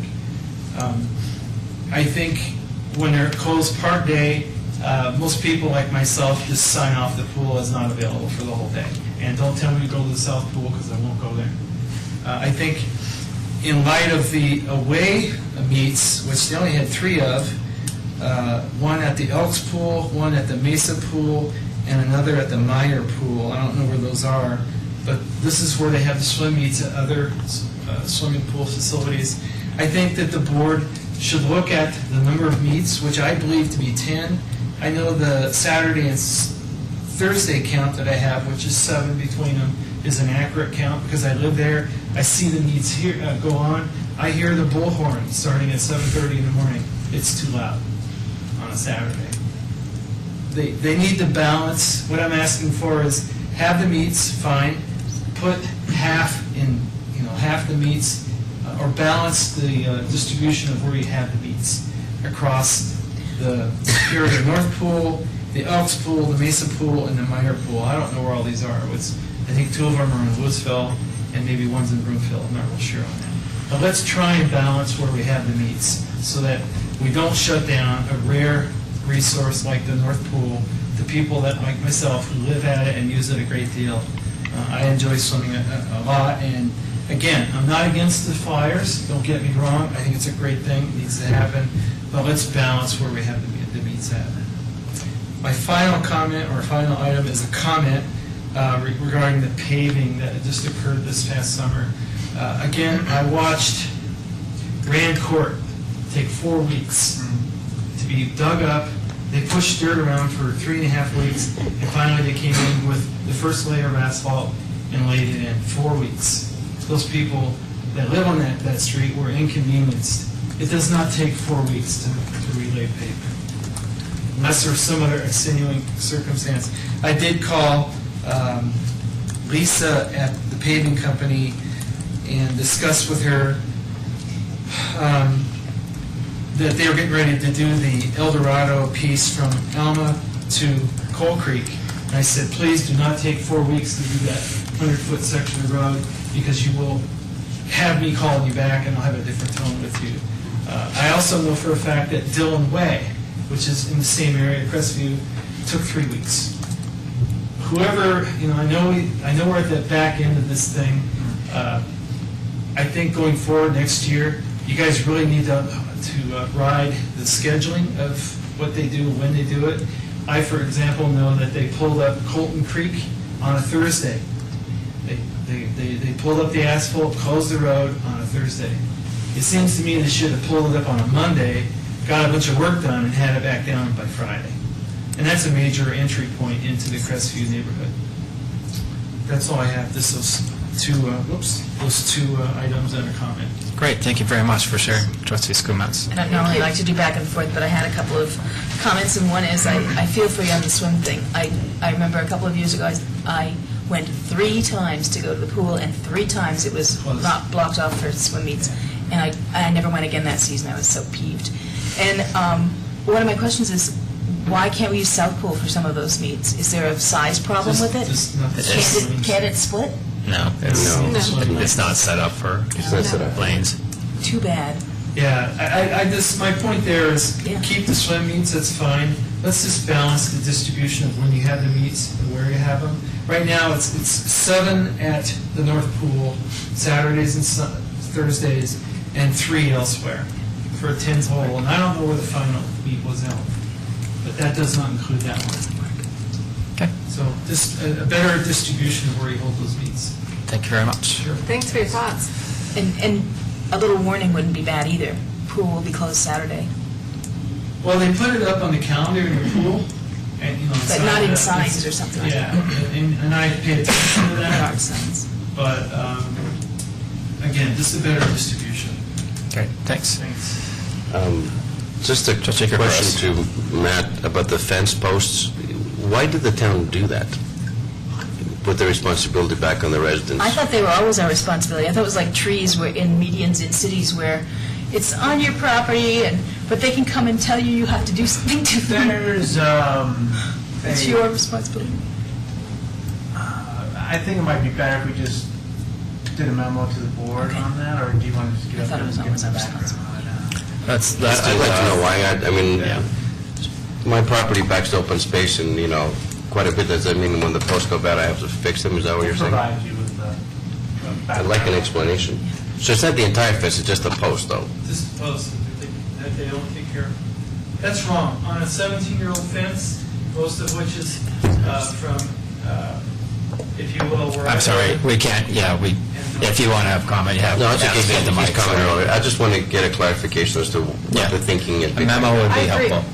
Because Well, and also we should consider putting in the budget, how are we going to replace all this fencing that is 20-plus years old? I mean, we have no reserves for that, no, You have it, we have in the budget, annual maintenance for. right, I think that's around 50 grand or something. I don't know. Either way. It's 50, So let's- 40, whatever, but. My recommendation is that we get a memo about this and just understand all the details. Hey, Andrew, Yes. real quick, are the fence posts on the property owner's property, or is it on town property? I think they're right on the property. On the line. property line? No, they're half and half. Either way. Okay, I'm sorry, Yeah. I didn't think that would be in the memo, so that's why. Yeah. It should be in the memo. Okay. But I also, in the memo, I would like to know how we're going to replace 42 miles of open space fencing. If it's even the town's If it Okay. is, Trust me, where, the Parks Department. Knows all about this, yep. give me the whole thing. Yes. National Perfect. Day of Service. With the backhoe. Fix my post. There you All go. right. Additional public comment on consent agenda or non-agenda items. Good evening. My name is Kendra Kilbride, and I am the daughter of Tim and Izzy Kilbride and the niece of Patrick Kilbride, who's been a long-term resident of Superior.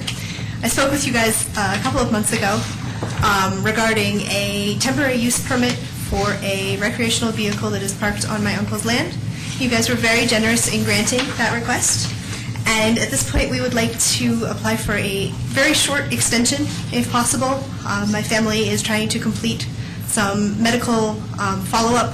My father had surgery the last time we had talked, a couple of months ago, and he has just a couple of appointments to finish up with. So we'd like to request an extension until September 20th, if that would be acceptable to you all.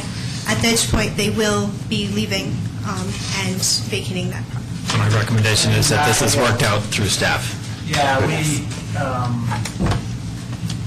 spoke prior to the meeting, and between that time and now, the town attorney has informed me that you would have to repost for 10 days. Okay. Because any property owner within 500 feet has to have an opportunity to object to the extension. Are they allowed to stay on the property while it's posted? No. Yeah. Well, we'll take this offline and continue discussion with you. We were told by the assistant town manager to bring it up tonight.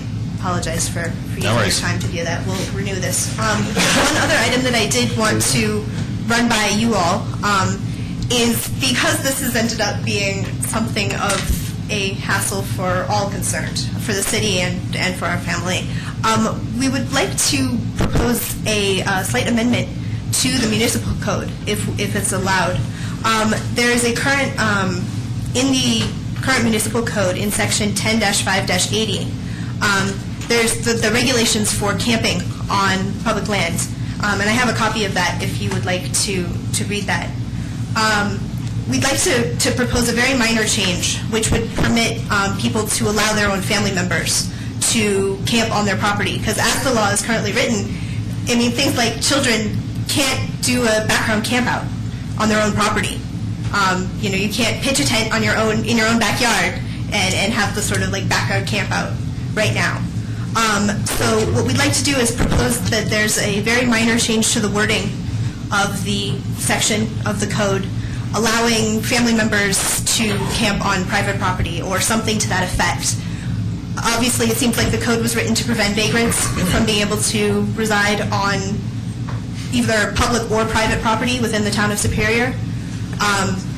We don't think family members count and would love to get your input and feedback on how we would go about implementing such a change and if implementing such a change would be possible. So my recommendation is that why don't we have some staff direction for sounds a reasonable thing that you brought up, to have the planning commission look at it.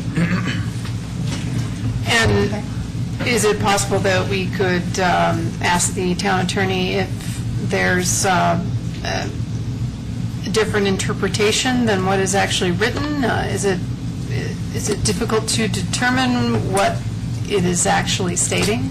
No, they're exactly correct. Right now, it does Okay. prohibit camping, even in a backyard. Okay. It prohibits specifically sleeping Wow. You wouldn't want daily living. people out there living in the backyard for weeks. on Correct. end. So there's No. absolutely right. Right. So But, a night or two. and thus, And how you I recommend that the planning commission look at all the ups and downs of any policy decision to recommend it to the board. I can tell you, my kids have broken the law multiple times. It's a 17-year. We pitch to attend the backyard as a family. For Yes. that I time. think, As Girl Scout troop. Yeah, our own scouters. Right. I mean, Unless there's everyone does it, and it's so much fun. Unless there's important So it seems- information that we need to add right now, I'd once again recommend the planning commission look at this and we should move on. That's fair.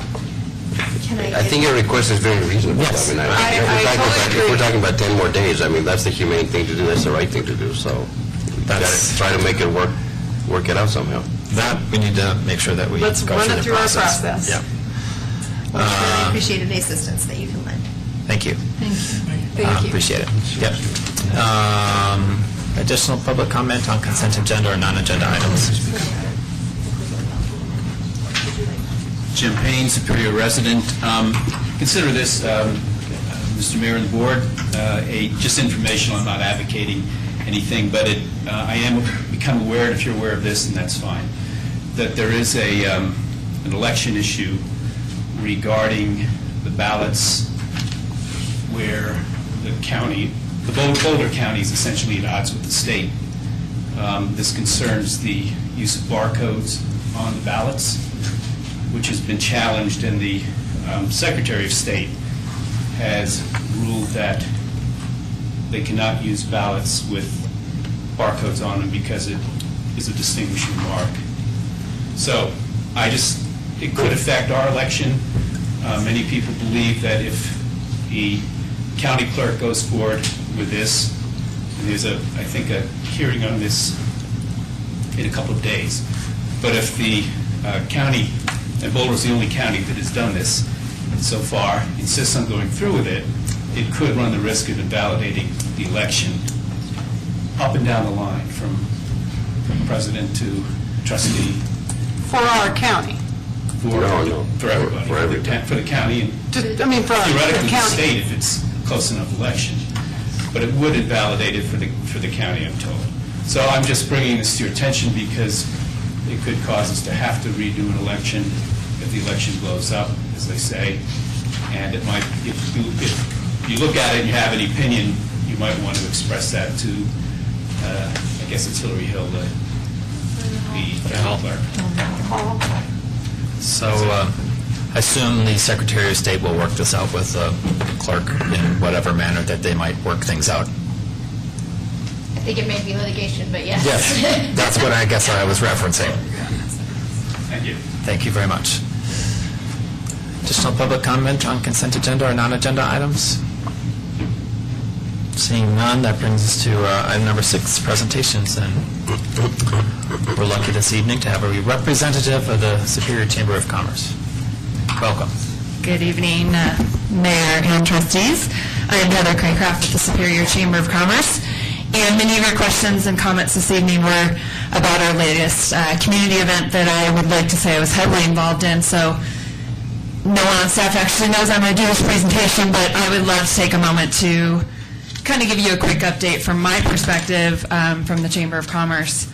The Chili Fest this year was our 12th annual, and it was what I would describe as an enlarged event overall, from the stage presence of great music from local younger bands from Global Sound Studios, a local music place that provided 5 acts for us, and then we moved on to a top name band, that 80s band, that from both business owners and residents I got rave reviews, and if the dancing was any sign of it, I think everyone had a great time.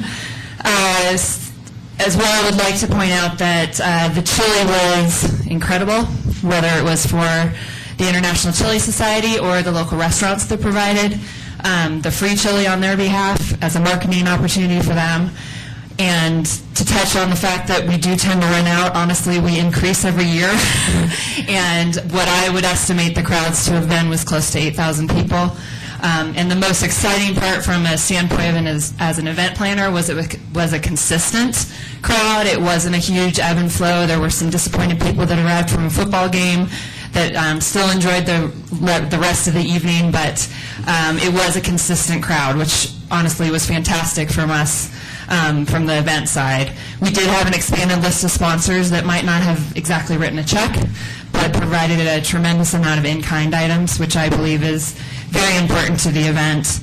And we provided an environment for a local group of kids from Eldorado K-8 to fundraise for their trip in the spring to D.C., which was a rave review, and honestly they did very well, from handing out the free water and root beer, and then they added a bake sale. So their fundraising efforts were very well thought out, and they planned very well because they made a good amount of money for a lot of kids, which was exciting.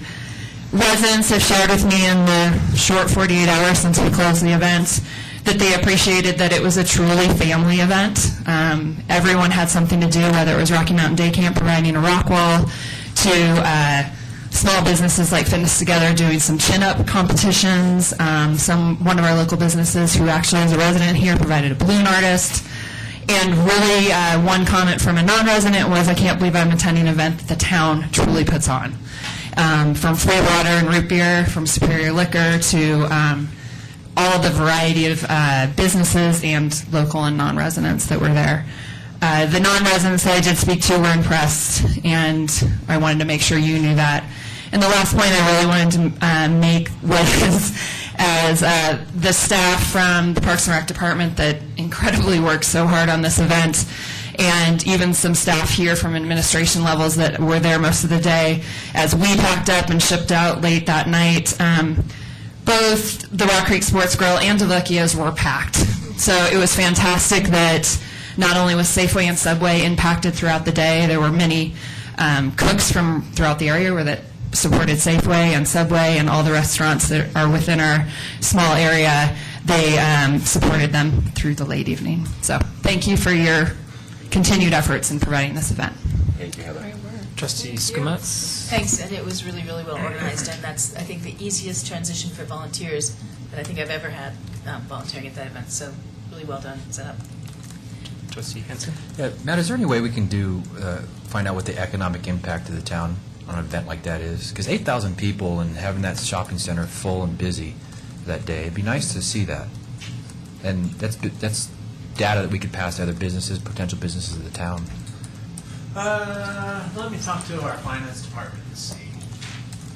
I can't answer that. Okay. That wouldn't be that hard, though, I wouldn't think. You can go to Safeway, Subway, and say, what were your sales last weekend, and what were your sales this Saturday with Chili Fest, and see what the difference is. I mean, that's a very unscientific approach, but at least you'll get an idea. Great. And could I ask how much money was raised for, let's see, it was Aurora Relief, right? Is that? Do you happen to know, or? Well, I'll follow up with you and let you know what that was. Great. So I got the opportunity to volunteer there, which was really fun, and it's funny, when we ran out of chili, people want to come up, well, I just want to donate money. So I said, well, I don't have the cash box anymore, so you can't donate, but it was really it was a nice event. Let's see, with that brings us to the consent agenda, and on the consent agenda is approval of the minutes of the August 27, 2012 Board of Trustees meetings, acceptance of the minutes of the Historical Commission meeting, and adoption of a resolution approving the Fifth Amendment to the Fourth Interim Agreement with the Municipal Subdistrict Northern Colorado Water Conservancy District for the participation in the Windy Gap Firming Project for Superior Metropolitan District Number 1. It was a mouthful. It was a mouthful, yeah. With that, motion to approve by Trustee Skumatz, second by Trustee Williams. And I wasn't here Discussion. on the 27th, so the minutes. Very good. And since we're spending a fair amount of money, Phyllis? Doris? Yes. Hanson? Yes. Buckle? Yes. Pennington? Yes. Skumatz? Yes. Williams? Yes.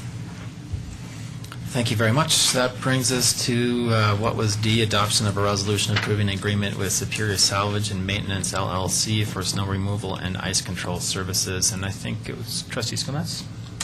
Yes. Sorry, my computer went to sleep. That was not the plan. So this is one of those things where I think it could have been guessed ahead of time that this would not be a consent agenda item. And I think that's been raised before about how is the decision made about what goes on the consent agenda and what doesn't go on the consent agenda. It seemed to you with all the sort of tech and back we had to go through the last time that you could anticipate this would need to be out in full discussion instead of necessarily in a, but it's easily amended by us, but I think it reflects to the community, I think, something about us thinking it's just a whip through when I think that for what we've been through for this issue, that's not the impression we want to leave. But anyway, it's just a perception thing, but it matters. I think since we had considerable scrutiny when we went in the other direction, I think that I wanted to make sure we had a lot of scrutiny when we come in this direction as well. And it's great to see that we're considering, a contract that increases employment within the community and use of a local firm. It's nice to see that in round figures we have a bid that's 3 times more efficient than we got last time. And I'd love a comment from the contractor on how that was accomplished, but that's certainly not a requirement of the contract approval process. I note that I asked a few questions of the town to find out kind of a little bit more in-depth comparison that we didn't, and some of them were The equipment's a little bit older for this bidder, but not a big deal. I was interested, it's about 20% older than one of the other bidders. I was interested in what kind of references and whether the references were on a parallel for sort of similar levels of responsibility, and I wouldn't mind a comment on that from the town board. I'm very interested in the performance metrics earlier and now, and I know that we really were trying to make sure that we had a time series on that. Do the 2008 figures that you provide cover a time period where the service was provided by Superior Maintenance? 2008. I think that's the year you started with the performance metrics in the table. Right. I'd have to check to see the timing of them, because the snow season goes from 2000 to 2008, so it depends on when those metrics took place. But if applied at the beginning of 2008, then yes, they would, from January to April of 2008 for that, for this contract.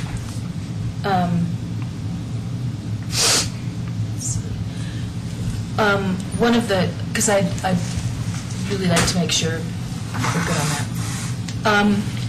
I think it boils down to sort of two big questions for me. One is, and based on the discussions that we've had in the past, and I think it's appropriate to bring in sort of the same kinds of issues, but one is, I'm concerned, frankly, that we have something that's a bid that's 3 times more efficient, and can we actually perform on that over an entire season? And that's fine. I'd love to see that's sort of the level. But if we can't, if that's not what can be accomplished, is the town covered? So do we have liquidated damages and that kind of thing at a level that will allow us to come up with an alternative if, in fact, that service can't be provided at that level? Does town feel very covered on that? Because we didn't see the RFP before it went out. Do you feel that the liquidated damages and all that sort of stuff really covers us if, in fact, this contract can't be performed? Yes, I mean, we have a performance bond that'll be issued for the services. And I assume, since this is on there's a 7-month installment, that if you fail to perform on, at some period during the season, that the contract is then null and void, and those funds would stay within the town for use. Does that sound reasonable? There is a provision in the contract talking about the partial payments. There are no liquidated damages, just to be clear. Okay, wrong term, but... No, I just wanted to make sure we were clear on that. But that means if a partial payment is made and performance isn't up to snuff, then the next partial payment wouldn't be made. And what's our fallback for getting the service provided? Do we have a contingency plan?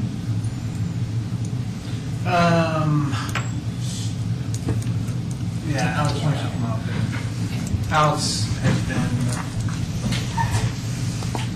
dealing directly with... Alex Arenello, Public Works. Alex will be driving a snowplow would be the... Are we all going to be, plowing in? Yeah, I mean, one major change we did make to this was not to have a lump sum payment right up front, so that we have the ability to, if the contractor's not performed, to boot them and to bring another contractor on board.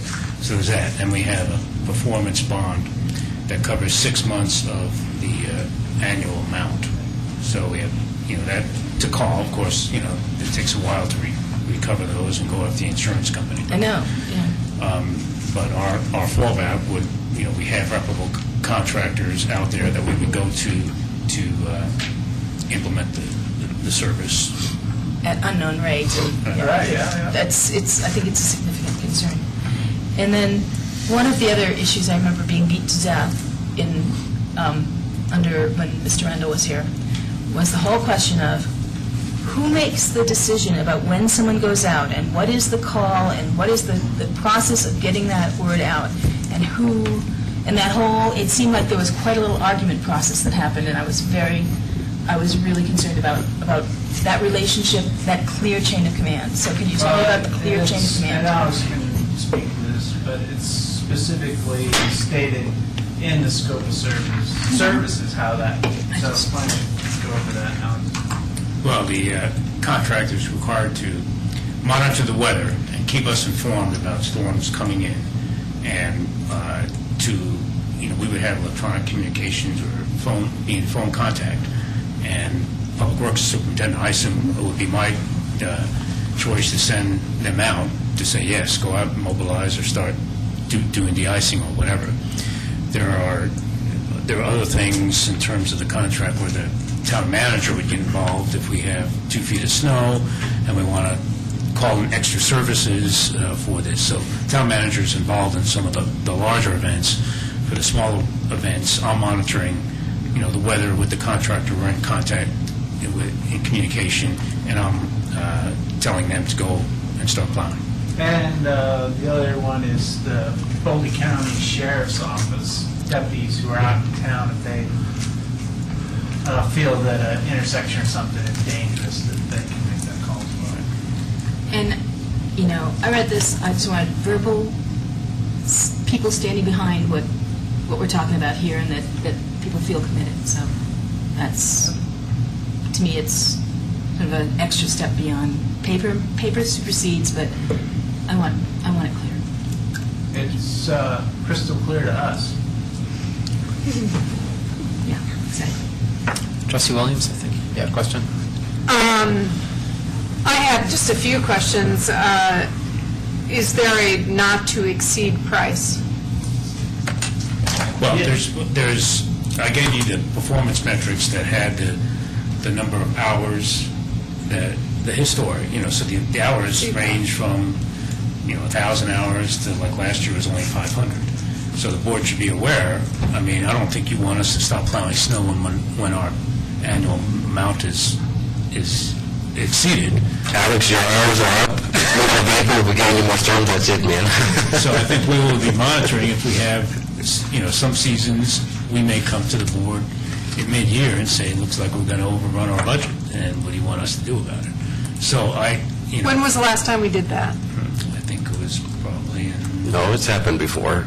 We've had a couple of years where we had 2006. big storms back to back to back. Not since I've been on the board. Yeah. So how many hours was this predicated on? 800, the average of the last 5 years. Okay. So it's not it wasn't based on last year's. I took the last 5 years, and that's the hours. We looked at comparing all the bids, and we have a contract amount based on 800 hours. But if it was 1,000 hours this year, because we have a heavy winter, right, it doesn't matter what company is doing it, they're still going to do 1,000 hours. It has nothing to do with George. This would be the case no matter what. True. Trustee Williams, were you done? No. Okay. Thank you. Also, I wanted to find out about how much staff involvement there is as far as the equipment that we use and the staff hours, and is there any overtime on that as for their, responsibility, and how does that translate to dollars? I mean, is that 50,000 more on top of the 200,000? I mean, and what has that been over the last 4 years? And is it going to be different in the years coming? Well, yeah, typically, part of our field crew's responsibilities during the winter months, the snow months, snow season, is to do the cleanup at intersections, break out ice away from the drains, storm drains, hit any hot spots with our equipment that we have. That's typically done during their normal work hours, so that we typically don't see a lot of overtime costs associated with snowstorms. Now, if we get a 2-foot event that goes up, then we're going to see some overtime costs. But typically, it's done during normal work hours. They come in a little bit early and leave a little bit early. But So they never come during a storm in the middle of the night using our equipment? not typically, unless it's a big storm. If it's a good-sized storm, they'll come out. 1 or 2 crew members will come out and get in the plow trucks and get into those Tier 3 streets. It's typically when we have to get into the Tier 3 streets. And so on this map here, there's the Tier 3 streets I see. and is that the town's responsibility? Yes. Okay. Or we could ask the contractor to come out and help as well on those, bring out additional equipment that would be above and beyond the current contract. And then all the streets that aren't even in Tier 1, 2, and 3, what happens to those? Well, They're stuck with a lot of snow. That's That's what happens. So you have the Tier 1 and 2, everything else is in 3. Cul-de-sacs? 3? Yep. Because that's not on the map. Oh, no, I'm sorry. Yeah, on this map, there's a... That's not So you have Tier 1, Tier 2, Tier 3, and then when we have to get into the residential streets, which is the cul-de-sacs and stuff, that's above Tier 3. Although I think that I've seen town staff do. Sometimes they have, yeah. If it works into their schedule. that they do Because I think your home, Deborah's mine, end of the cul-de-sac. I have the heated streets.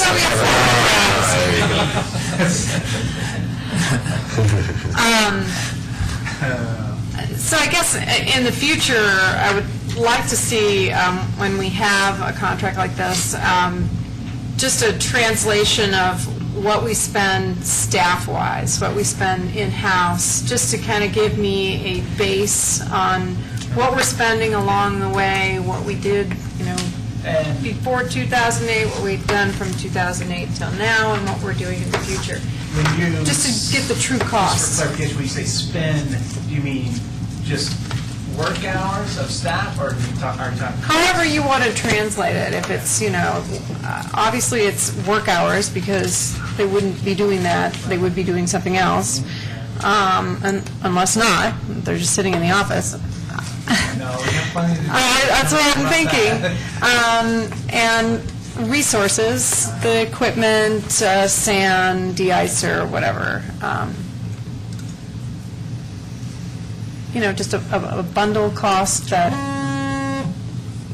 wow. Okay. So that's one thing, and just so I can have a benchmark along the way of what we're doing. Are we doing more, less, the same? That really is a factor when you're looking at the total cost, for me.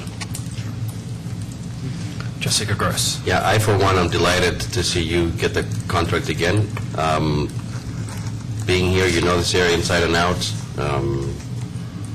You've proven that you can do the job before, and it's nice to have someone who's a local resident to take care of our streets when there's a snow event.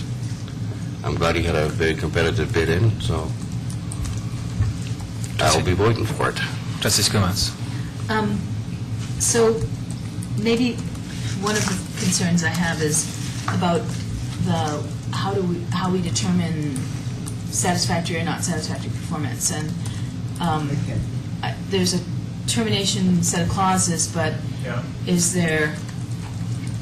I'm not a lawyer, so I don't know how to interpret this, and whether this it looks like it's the town deems it somehow that it was satisfactory or unsatisfactory, and appeal processes, or what Well, the termination happens? clause is, the town has complete, We have the right to terminate. for any reason. But, Alex can speak to what he'll be looking for, but, it'd be like, they're not out on the streets within a certain amount of time, or they're putting down too much material, or not the right material, or intersections aren't being properly plowed or applied. And Alex, what other things would you be looking for there? Right, do they get down to bare pavement when we expect them to, we'll be riding the roads and, expecting the performance, and giving them, feedback on it. I think and in reference to the file, there was a number of other performance, metrics like citizen complaints and, whether the lane miles were covered. A lot of times you plow one lane and you don't provide for two-way traffic, for example. So those types of metrics, certainly feedback from the board if you have citizen complaints. So any Before it gets to that point, it will be on their backs, you know. warnings? What, what is the process going to be? That's all I want to understand. Well, we'll give them calls and we'll, document complaints and things that we find that we feel are unacceptable from our standpoint. And we can document those in emails or other forms of doing that. Trustee Williams? And then I was going to say one last thing. When we changed to TerraCare, or whatever the name was at the time, I was very nervous about that because they didn't have any skin in the game. They were from outside of our community, and we had already had somebody inside our community taking care of us. So I feel we now have skin in the game because they live here, their employees live here, and so I feel that they would be letting themselves down if they don't do a good job. So I don't have any worries that it won't be satisfactory. I think it'll be, the best that we've probably ever received. But, so for me, I do feel that it is nice to know that we are going with a local business. So that was important for me when I looked at this. I have a quick question, and then Trustee Pennington. So what's the total cost for sand and de-icer? We pay for that part of the contract, right? It's on the order of 40 to 50,000. 40 to 50,000. Yeah. So just when we go through what the total cost is, just make sure that we have that in there. Just for, right. Yeah. That is part of that bundle. Yeah. Trustee Pennington? I noticed on page 83, under Superior Maintenance's projected costs, item number 4, there is no charge for standby service. I assume that standby service is still going to be provided, Yes. but there's no charge for For that. labor or equipment, I asked about that. Right. I mean, the equipment's in town. I mean, it Right. was as well with TerraCare. But Right. as it was mentioned, with the business being a local business in town, a lot of their employees live in town or close by, so the response rate is different than from Right. companies who Right. might be in, one of the.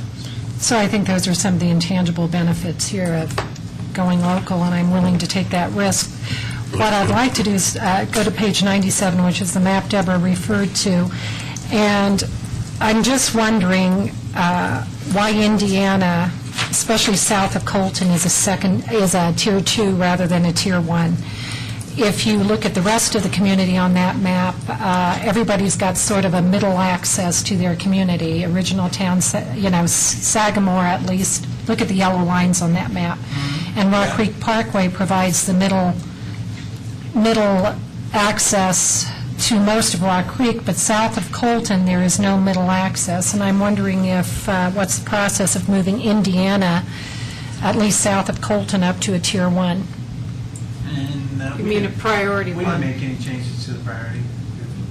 So No. this is the map that we've used in the last 4 years.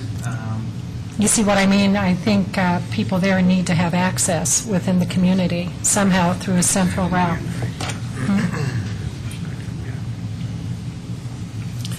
I agree with Trustee Pennington. I think Indiana needs to, you may want to take a look at that again and move it to Tier 1. I mean, that's a major thoroughfare. It's South of school- Colton, I mean, it's the school route, for Yeah. one. Mhm. Does that That's- change the change the the contract and the bid and all that?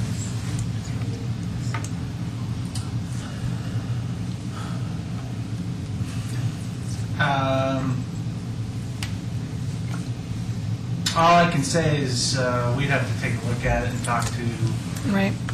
Well, contractor, and then yeah. if it's going to. I'd suggest you at least talk to the vendor about We haven't that. had any issues in the last 4 years with the current. I suspect, we're paying for 3 things. One is the equipment. We specified 3 vehicles and a loader, so that's kind of the base fee. And then we're paying hourly rates to do these priority roads. So this is more road that they have Well, what I'm to take care prepared... of, so I think it's Yeah. going to be a Yeah, expense what for I'm us. prepared to do is just put it on the agenda for the next year out.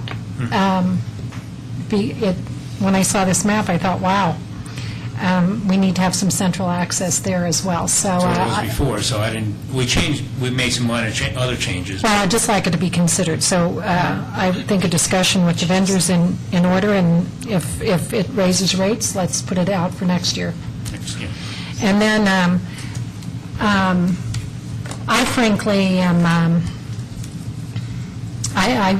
I'm surprised that we adopted a policy of reducing sand use, but we've increased chemical use.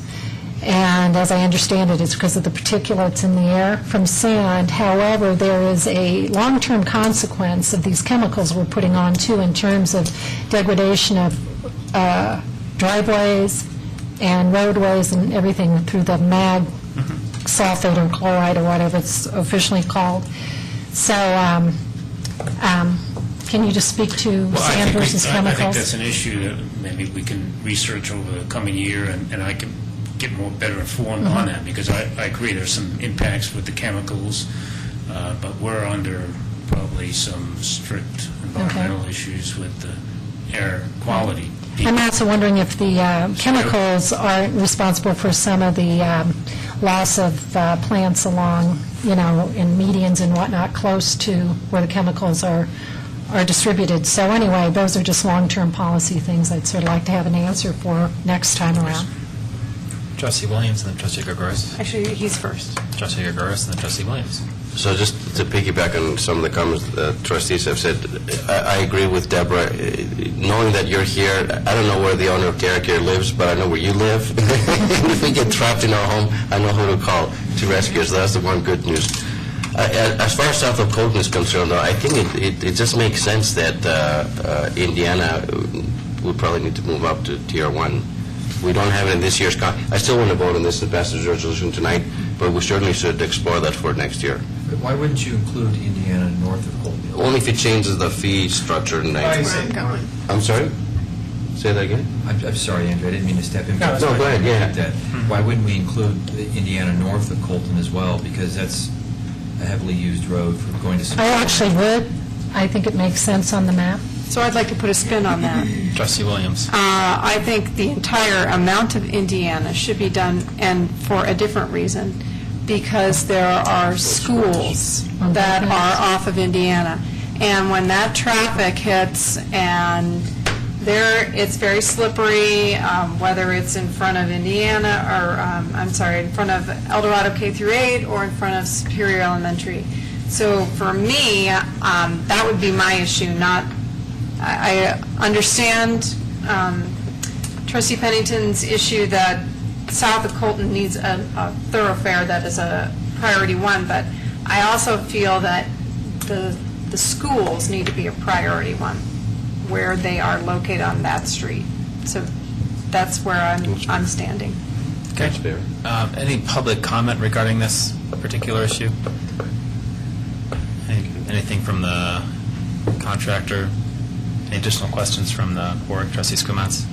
And as I started out, I'm happy to see that this is something where we're talking about a local firm, but I think it's prudent to ask questions about the performance and that sort of thing, because I think we can't assume necessarily the same kind of quality you've got before when the price is a half to a third the cost. So where did that come from?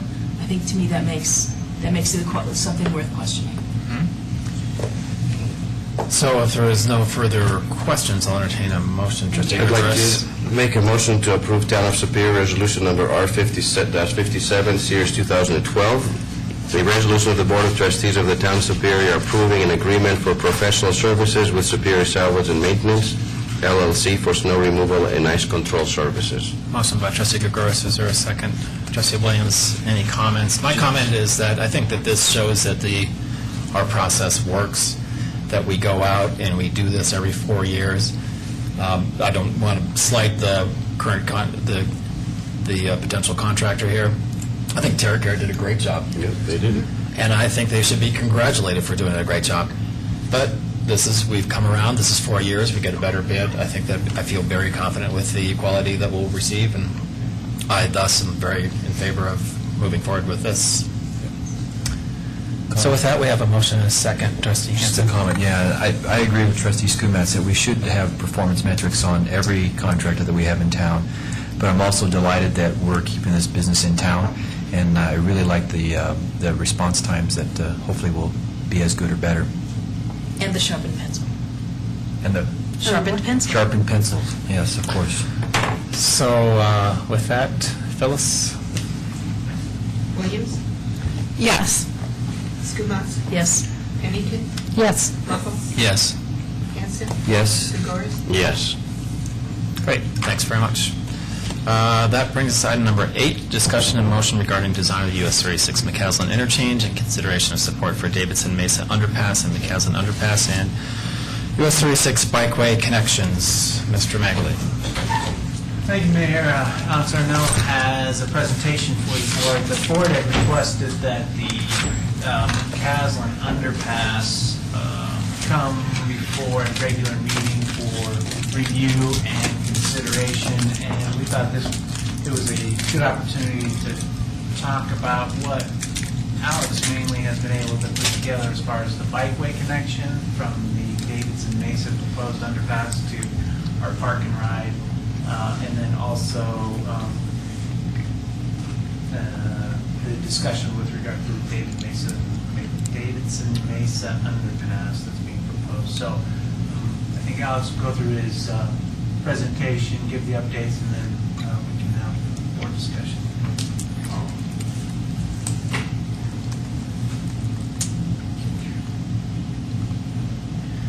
And if you're following up the presentation, I've added 1 or 2 slides, and I've kind of changed the order to kind of go in 2 parts. I'm going to kind of give you an update of the DDI design and where we're at with the evolution of the design and how it's affected some of the enhanced landscaping architectural features. And then the second part will focus on the bikeway and the underpass and the trail connection. So if that's okay. There we go.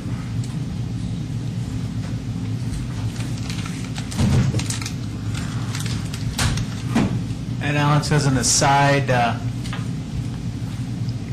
are you a new grandpa? Twice. 2 grandkids in last week. Thank you. Boy and girl. What's been happening with the DDI design, we've been having a lot of discussions with CDOT to increase their comfort levels with Louisville and so forth. One thing CDOT asked for was a peer review of the DDI design. You know, there's not too many in this country, so they wanted to bring experts in from around the country. You know, we did it through a teleconference. We gave them materials, and they commented on, and we had two outside experts, plus CDOT had their own expert. So we went through a peer review process. One of the things that was of concern to these experts were the angles for the crossover intersections, and they felt they were too low angle. They wanted to increase the angle to provide better performance and slower traffic movement through the DDI. So to address that, we resolved that issue by we moved the pedestrians, the sidewalks that were on the outside, and we moved them to the inside. As you remember, that was one of the issues and went back and forth, and our planning commission actually recommended that they be on the inside, really from a conflict resolution, so the pedestrian paths wouldn't cross so many ramps. So the experts agreed that it was probably safer to put them in the middle, plus you have these benefits from a better geometric design.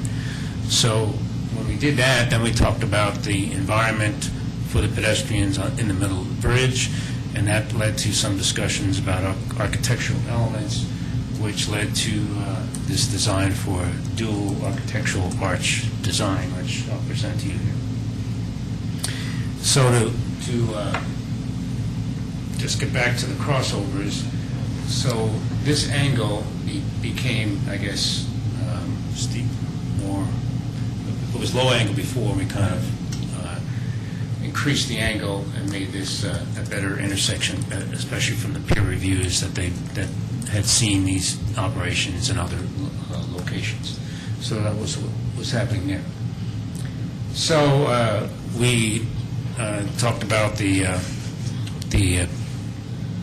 median and pedestrians in that we had 8-foot walks on the outside. We're ending up with a 12-foot wide walk in the center, and to provide a pretty dramatic effect for the pedestrians with this arch.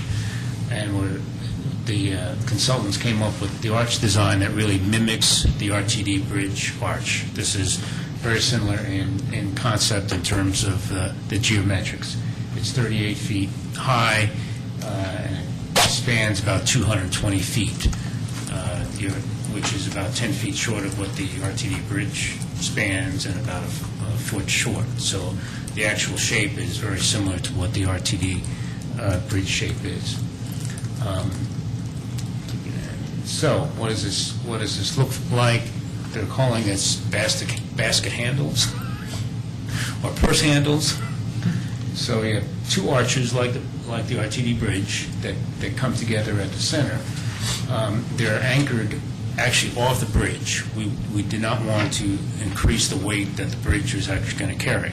So they're supporting themselves with bases outside the bridge. The only thing that is different from the RTD bridge from a structural standpoint has the cross braces. So this has more or less straight strands coming down. So it's a little bit different from the RTD bridge. Here's the pedestrian environment, and you can see here what the pedestrians would experience as you walk up and down the center of the bridge. Hey, Alex, can I ask you a question about this? Why wouldn't we widen the pedestrian path and include the bikes in there? We went around on that. Why don't we just put the bikes inside? You have the conflicts of them going in and coming out of the walkway, and so I debated myself, and I'd come up to plans. Why don't we put the bikes on the inside? We debated that, and we just felt there were too many conflicts going in and out with the pedestrians at the crosswalks that we decided to leave them on the outside. So we did discuss it, and But a bicyclist could go in the middle. yeah, they could cross over and do that. Yeah. And we felt we'd I provide. would. I'd probably have my kids do that, yeah. If I knew they'd go over. Okay. But if we didn't provide them, then they'd have to go on the inside, and then you have the higher speed, bicyclists mixing with the pedestrians. This was my question, too. I had the same exact question. Why couldn't you build sidewalks on the side, and the very center of that center portion is where the bikes go? So like a little mini road, Well, I envision a cycle track, which is a little bit different, the concept, pets and bikes are kind of mixing. So I explore that, we talked about it, but this was the consensus from CDOT and from the City of Louisville. So that's where we're headed in terms of the enhanced landscaping. From a cost standpoint, we're going to have probably a final number here by the end of the week in terms of what number to agree on CDOT. Here's the number, here's the money, here's the amount of money we're going to give you. You go and build it. And right now, the estimate we have from our consultant is that the DDI is a little bit over $8 million, and the bus facilities are about $4.5 million. So that what's happened, RTD stuff has come down a little bit, and ours has expanded a little bit. Plus, we have the enhanced design. This particular configuration is about $300,000 more than the double arch on the outsides. But we felt it was more in tune with what we were hearing from the joint meetings of the board and the council a few weeks ago. And we feel we're going to come in under what our original projections were for the shares of each. For the what? For our share and their share. We budgeted about $3.75 million for the our share of the DDI. Right now with our consultants' costs, it's about a little bit over $4 million, but we expect that to come down a little bit after negotiations with CDOT. So Louisville has already seen this and said, yeah, we like this. They've seen it. They're not having the staffs felt they've had the direction and they're going forward with it. I think we're carrying forth both this option and the double arches that you saw before. We're carrying both of those. If this comes way high from CDOT's standpoint, we're prepared to go back to the original double arch on the outsides.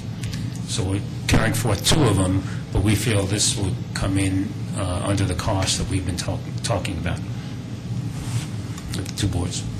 Trustee Pennington. Yeah, I'm actually surprised, Alex, to hear. I thought the difference in arch was somehow tied to the change to have the bikeway in the middle and rendered the other one impossible to do. So somebody, basically, we had all these meetings with Louisville, two of them where we sat down with them on their premises to come up with the other concept. And I'm a little concerned that we came up with something that seemed to reflect the collective opinion at those two meetings, and then some group took it upon themselves to change that, and it hasn't gone through any groups to see what is the preference. So, that troubles me. Who's making this decision? I think what we heard from those meetings, I think some of the council and board members there wanted to mimic, they wanted that big arch. Yeah. And we said, well, you really can't get it because it was only a single arch and it was hard to structurally get that type of arch on the outside. When this concept came forward, we asked, could you get a big arch? And because it's tied together up above and anchored, we can do it now. So it was like, well, I can just speak for myself, but I was a big proponent of mimicking that arch in proportions, height to width. And so I was a huge advocate of that, but that did not necessarily mean one, it meant in scale to mimic what was going on with that other arch, because that's a given. We can either choose to work with it or not choose to work with it, and my choice was to actually work with it. But I actually like the double arch effect because it's a different scale but the same proportions. And so it's troubled me that this has just popped on the scene, and the council there and the board here have not weighed in on it. And so if it's cheaper... Council in Louisville, from my understanding, is they're not going to look at it. Is that correct? Oh, per Louisville? in terms of the... In terms of this? That's right. Exactly. Yeah. They're not going to look at it? No. So why would they? They don't care. So if we care, my fear is this is going to go down the pike, and if we don't weigh in on it, which one we prefer, the double or the basket handle, which gives an impression of another single arch, somebody's going to make the decision at some point, and we're going to be left out of that decision point.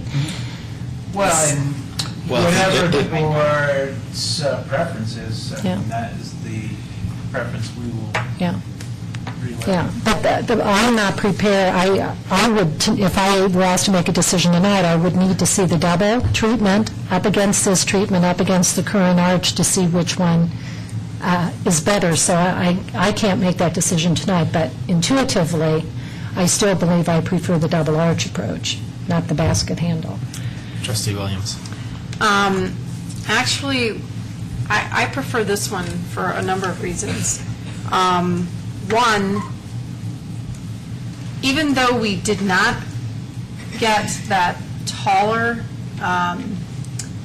median, which I felt was really imperative for drivers that are new to, driving a DDI. This, I feel, helps in keeping them on the straight and narrow instead of making the wrong move. I feel it's enough of a barrier. I feel a little bit more comfortable that we are not doing that 4 or 5 foot wall, which I would prefer, but and I think this protects pedestrians and gives them a very unique experience. My only comment on this, is that I would really like to see the bikes inside that basket, whatever you want to call it. To me, it's I feel like I'm at the Golden Gate Bridge. So I think it's unique. I think it was creative. I like this approach better for those reasons. Just to clarify Deborah's point, if this were a set of double arches, where would those be placed? Would they be placed identically to where they're placed now? We had talked about putting them on the outside. But because we've moved the bikeway to the middle... The pedestrian way. Huh? The pedestrian. I mean the pedestrian lane to the middle. Are we sure of that? Or would the double arches move to the middle as well?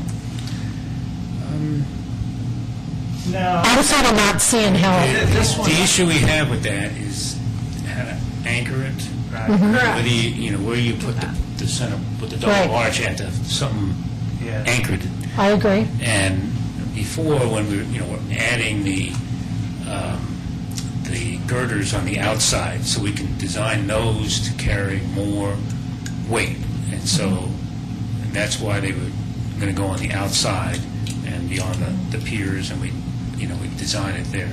We're not really touching. We don't want to touch anything here in terms of structural elements. So Alex, I was prepared for this. I thought this was the only option on the table. I was just taken aback by what you said earlier, a few minutes ago, that said the other option is still on the table, and whichever one the is other option, cheaper. if this is, if they come back and said this is $1 million, $2 million more, You'll we abandon it. wanted to have a backup to go to. So But in that case, we would actually then put Put them on the the pedestrian lanes where you had them, or would you keep the pedestrian lanes in the middle? here, and then we'd have the arches on the outside of the travel lanes I see. attached to Okay. the outside of the bridge. Trustee Williams. So if you do that, then I'm going to throw back the wall and say it really needs to be higher. Well, and the direction on that was, at the joint meeting, was top to pier, other state agencies that have done these, and based on that feedback, decide what height to go with, and this is what we came back with. But none of them have pedestrians in the center. None of the other DDIs have pedestrians in the center. No. Yes, sure they do. There's Which one? There's several that do. In Missouri, there's several in Missouri that have them on the inside. There were videos about showing those on the inside. But they weren't in the center. There was a wall there. They were on the side, but not in the center, in between two they were- walls. they were in Pedestrians in the middle. They were in between two Jersey barriers. They also felt here by widening the sidewalk and putting the vehicles on the outside, we have a wider area in the middle now than we did before. So the headlight issue and the angle of the crossover would make the issue of the height of the barrier not be that critical. Okay, when I look at this, not to belabor this, unfortunately, but if that arch is taken away and those walls are the way they are, and you're walking down the center there, I would be scared to walk down. I would be very nervous, feeling like I'm walking down the center of a major highway, and I would just not do it.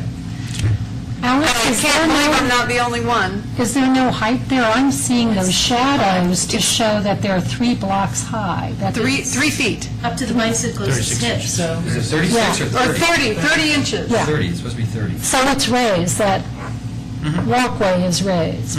Now, where is the, so I guess I don't share Deb's concern on that, but isn't there supposed to be fencing so somebody can't jump off that into the traffic? Well, that's the idea of, this kind of forms a, a barrier or kind of an enclosure, if you would. But still, We don't have to worry about people jumping off the bridge. But like there is it a would in fence on Bridge. each side of the flow of traffic. You can see the wall, the retaining wall with the fence. So there is a fence, Where am even I? if they were able to get over that It center. actually, it utilizes the old fencing, correct? Of the original bridge, the outside girders. Whether it's going to be the original, I mean, we're taking that off, and whether, if we can reuse it, fine, but I think there'll be some sort of fence on the outside. could you point to where this fencing is? I'm missing Here it. you go. Yeah, see the truck, just to the right of the truck in the green car? You can see the fencing through there. To the outside, but if you're walking with a 4-year-old on this raised walkway, this raised pedestrian walkway, what keeps that 4-year-old from literally just sort of wandering off the side of this Well, into traffic? Think about the current bridge. Yeah, what can we do The sidewalks now? are. Yeah, if you go off, If there's a. This is much safer for a pedestrian than the current setup. Yeah, I know it's on the outside. I'm just worried about the interior safety. I still think this is safer, though, than the current By far. setup. The good news By is far. By far. But you Oh, take right. Yeah. those arches away, and I think you have less feel of safety. I would agree with you, Deborah. But have you walked I over the think it bridge frames now? it. Never. No. What? We tried to walk over the bridge now? Wouldn't dream of it. Oh, Couldn't dream of it. I'm like Lisa. It's scary. it is scary. It's, There's not a lot of things, right? I've ridden my bike over it. It's a little scary.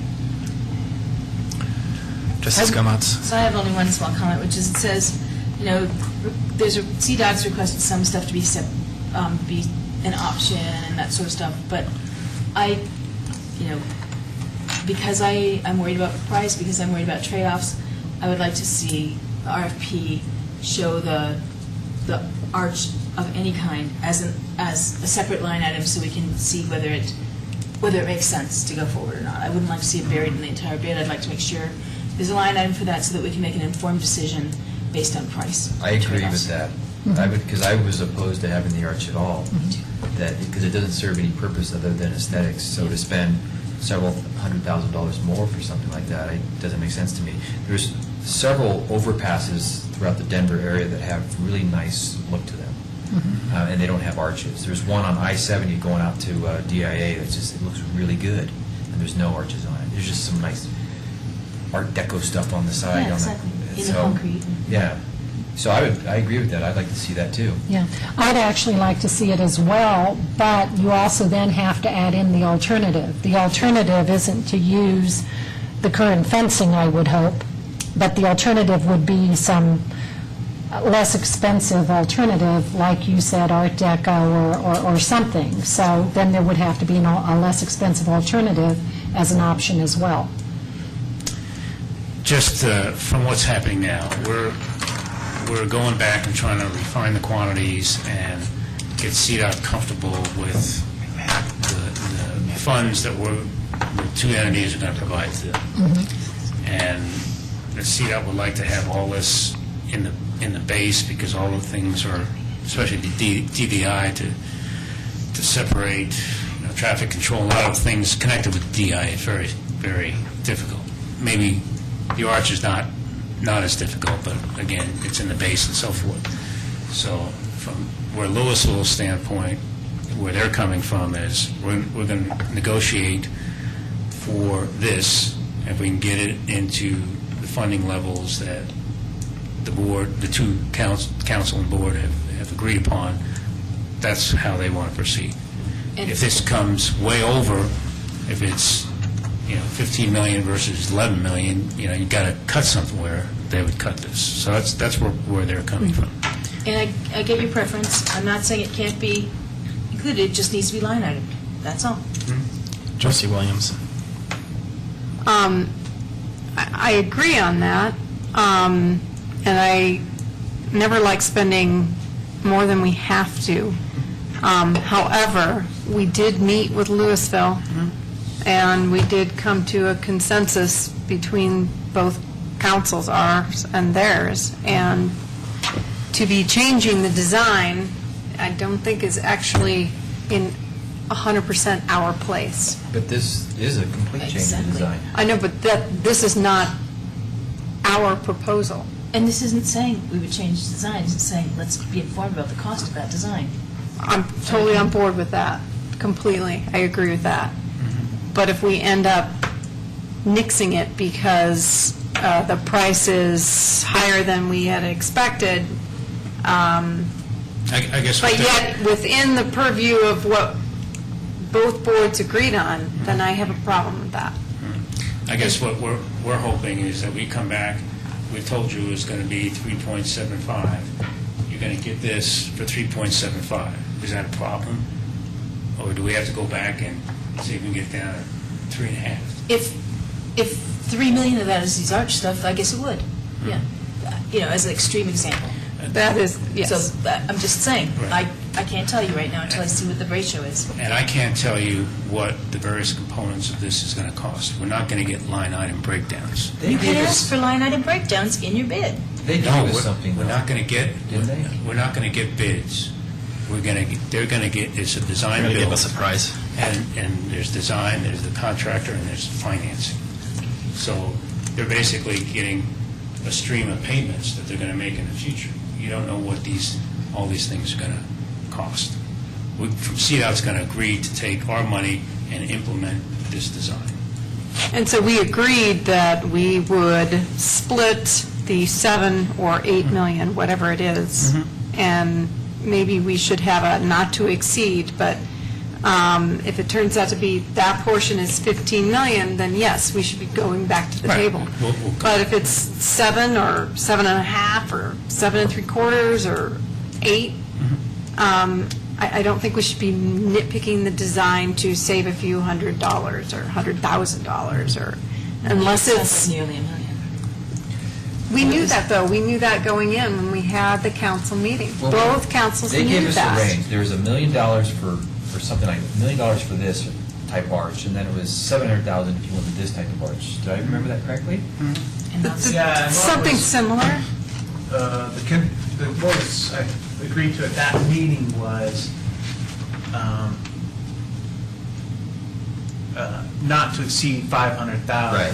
That's a more Split number. 50/50 by the two communities. And that was just for the arch component. Right. I thought that was 500,000 total.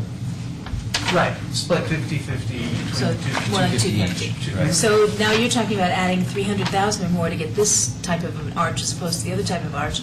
To me, that's starting to get into even more significant money. I and that- agree. And that matters to me. That's half the cost of the underpass. Yes, that's exactly what I was sort of trying to trade off. Yes. Let's see. So as the board's aware, I'm not interested in the arch at all, but because I think you can have very nice bridge design without it. But it seems like that's sort of the direction that we're going, and if that's the direction we're going, then this seems like a reasonable choice. I was opposed initially to having pedestrians in the middle of the bridge, but I'm convinced by the peer review aspect and the importance of the increasing angle, so I guess I can live with that. I did have a question. How are the pedestrian lights now going to work since they're in the middle of the bridge? How did the Pedestrian lights now work because we had them on the side of the bridge along the fence railing, so that obviously won't happen now. I think we're going to have lights on these elements here, and we may have, some lights along here. That lighting, I think there's some details on it that don't show up in this particular photo, but I'll get that. And street lightings, which would normally be in the median, usually that would then cast over both sides of the bridge, obviously aren't going to happen in this design, so they'll be running down the side of the bridge for the streets, For the streets? for the cars.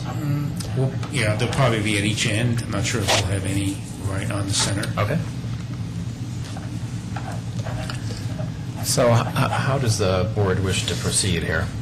So what they want this in the base contract, which is going out soon? They're trying to finalize their documents of what they're going to give to the contractors. Contractors get the final RFP with all the concepts and the requirements for the contract. They're trying to finalize that at the end of this week and deliver it to the contractors. End of this week. Next week. I still remain confused about why I can't ask for a line item of these costs. I don't understand that. Sorry to be dense. I'm not opposed to that. I'm just opposed to redesigning it in the fact that we got to meet with Louisville, start all over again. Yeah, but it was redesigned. Yeah, exactly. This is not what they talked about. Who redesigned this? It's significantly different than what we agreed on. Did Louisville design this? No. They haven't seen it. They haven't. Their staff has redesigned it. They've seen it, Yeah. they just, But the board. they're not having, the council's not going to meet and discuss it. It's been shared with the council. Are they positive about this? Do they feel positive about this? Yes. From I my talked to one understanding, member and they the said yes. council over there is fine with this design. Why is it we can't ask that council, since this is to be a conjoined effort here, group effort, why can't we insist that they weigh in on it? I still believe there's got to be some sort of noteworthy aesthetic treatment here. Functionally, I believe this is the gateway to the town center, and it's the gateway to our town. To me, it's a very important element and should be more than a simple standard fence the way we have it now.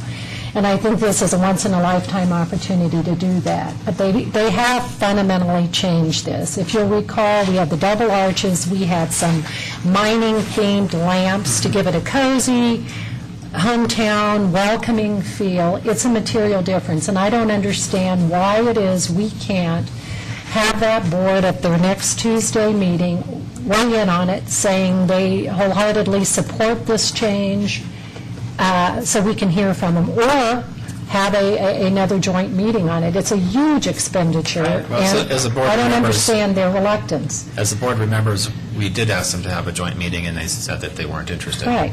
So if they're not going to do that, then we as a board, if we choose to do so, need to say, we like the old one better, we like this, we don't like either. I think we do have to weigh in on it. The staff, and I assume they're speaking for the council, the staff felt this design was really important. They were really concerned about moving PEDs to the inside. And this is the concept they came up with, and they felt this addressed their concerns about pedestrians being on the inside. That's where they're coming from, and that's how I believe the staff is presenting that to their council. Which staff? Louisville staff came up with this design? Yeah, I mean, they were Working with evolved. working with the consultant at FHU. Yeah, it evolved. I mean, there were suggestions, and as we evolved, this Louisville bought into moving pedestrians as we talked about how do you accommodate pedestrians, how do you make it I thought you were saying CDOT came up with that more design. of a closed Staff. environment. But I'm hearing a couple things. One, you want costs, Definitely. and if that's what you want, and we can have this bid as an option, and have the other one as the base. I mean, is that what I'm hearing? What you need? And then you'll have another opportunity to accept that option down the road. If you want to do that and look at all the various reasons why you want to do that, and is it worth spending? But, Alex, it's not quite so simple, because we're not just talking arches. We're talking this design with the PEDs in the middle, or ignoring the peer review, right, and having, where are the pedestrians in the double arches? Are they in the middle as well, but unprotected? Where are the pedestrians if we do double arches? You came back to move pedestrians in the middle. Right.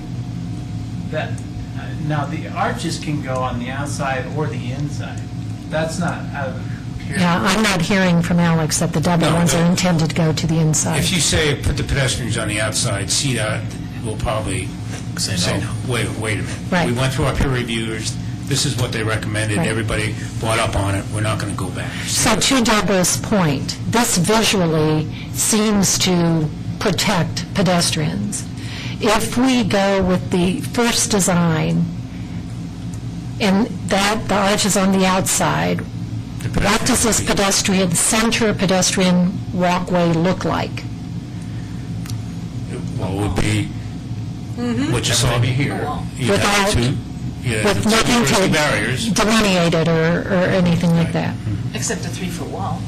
No, it's 30-inch wall. Sorry, I was 6 Sorry. inches. It's still safer than what we have now, though. You gotta keep that in mind. And again, we had a big discussion about the height of that barrier, and there's a lot of things, and that was the You don't wanna have the consensus, Berlin Wall. 30 inches, so. It's fun, yeah. It's pretty hard for a car to, Come over 30 inches. yeah, Trustee Hansen?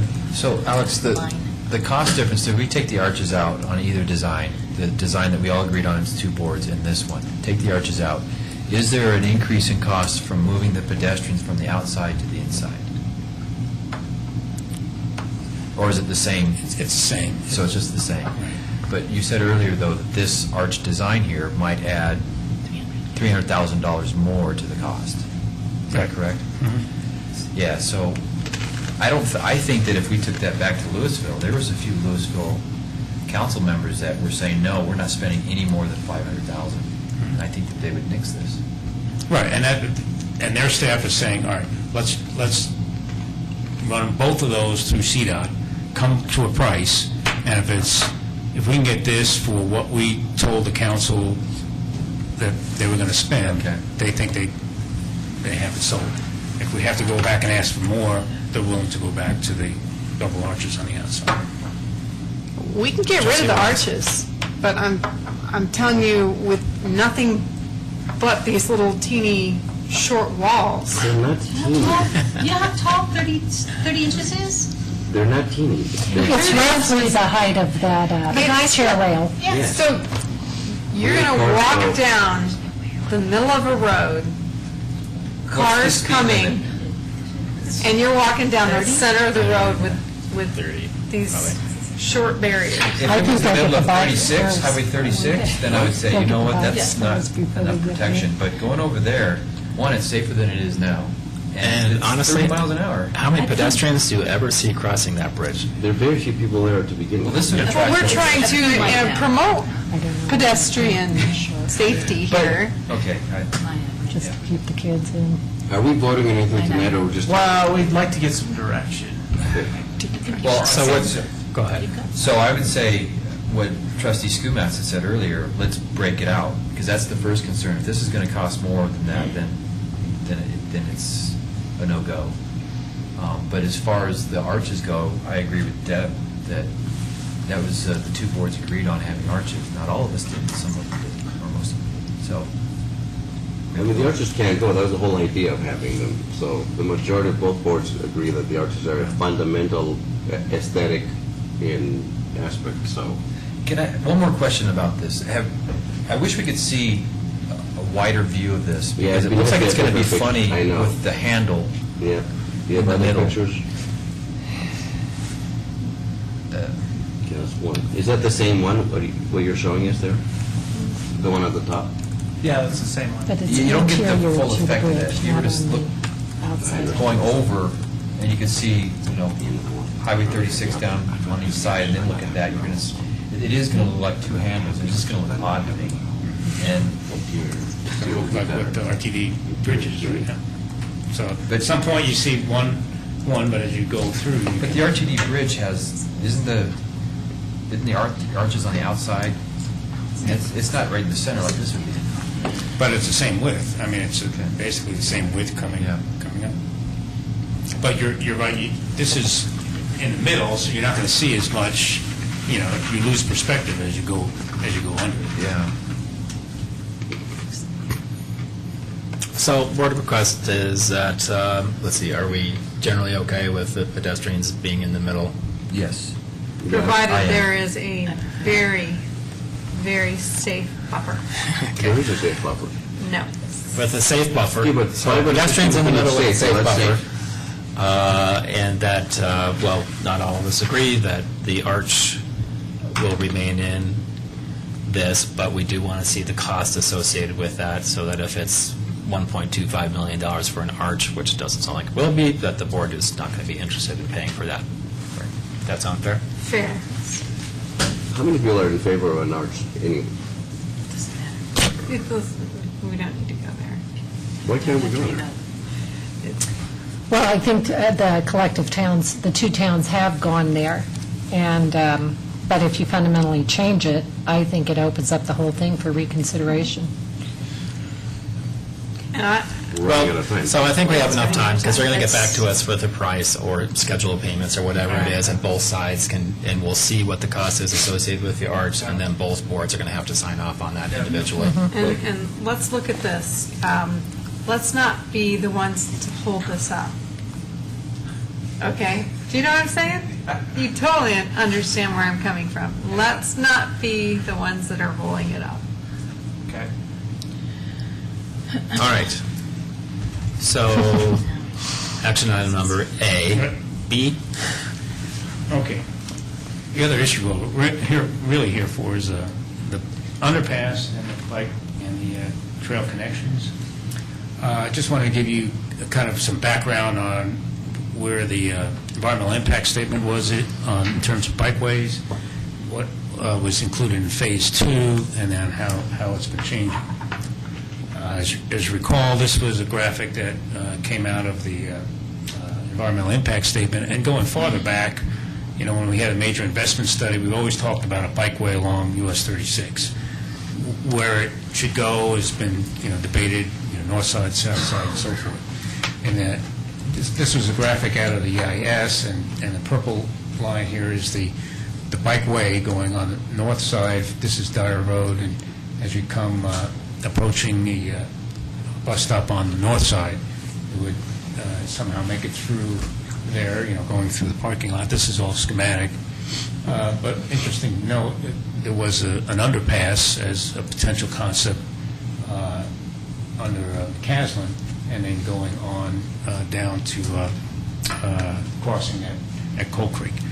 I always felt, from my perspective, knowing what was going on in town center, that provided a real good connection from the town center to the bike, the bus stop, because you can cross it, you can go under US 36 at Coal Creek, and then go along the turnpike, cross at an underpass, and get to the bus stop. As we evolved the design in Phase 2, discussions were, you know, how do you design this thing? How do you get the bikeway in the turnpike?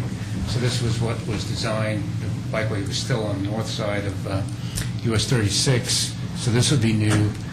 Once you got to the bus stop, you would utilize the existing walk and the existing at-grade intersection to go across McCaslin, and then you would build a retaining wall and put the bike way kind of adjacent to the ramp, and drop it down in the triangle owned by CDOT, and go across at Coal Creek. There was also a connection plan to connect it to Louisville. So that's what was in Phase 2. And then as you got along to Coal Creek, it drops down on the south side and then crosses back at the cemetery underpass. So what's changed, then we started talking about the DDI, and there was issues for bikeways getting across the DDI. There's opportunities for bike lanes. Then along came the underpass proposal from Louisville of US 36, and then our proposal to put the McCaslin underpass, and then we kind of had a joint proposal between the two communities for the bikeway, and I'll show you the graphic that was developed on that.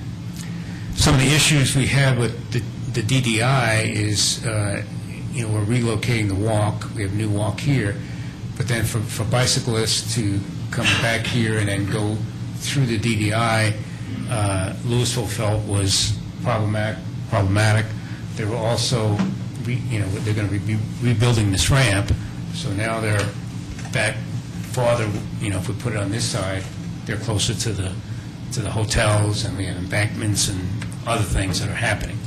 So they proposed moving the bikeway on their side up to Dillon Road. Use Dillon Road and Dyer. I'll show you a graphic that shows that in a minute. Okay, so then we talked here about providing for an underpass of McCaslin, reconstructing this interchange. Can we take advantage of the opportunities with traffic control and other things to get an underpass of McCaslin?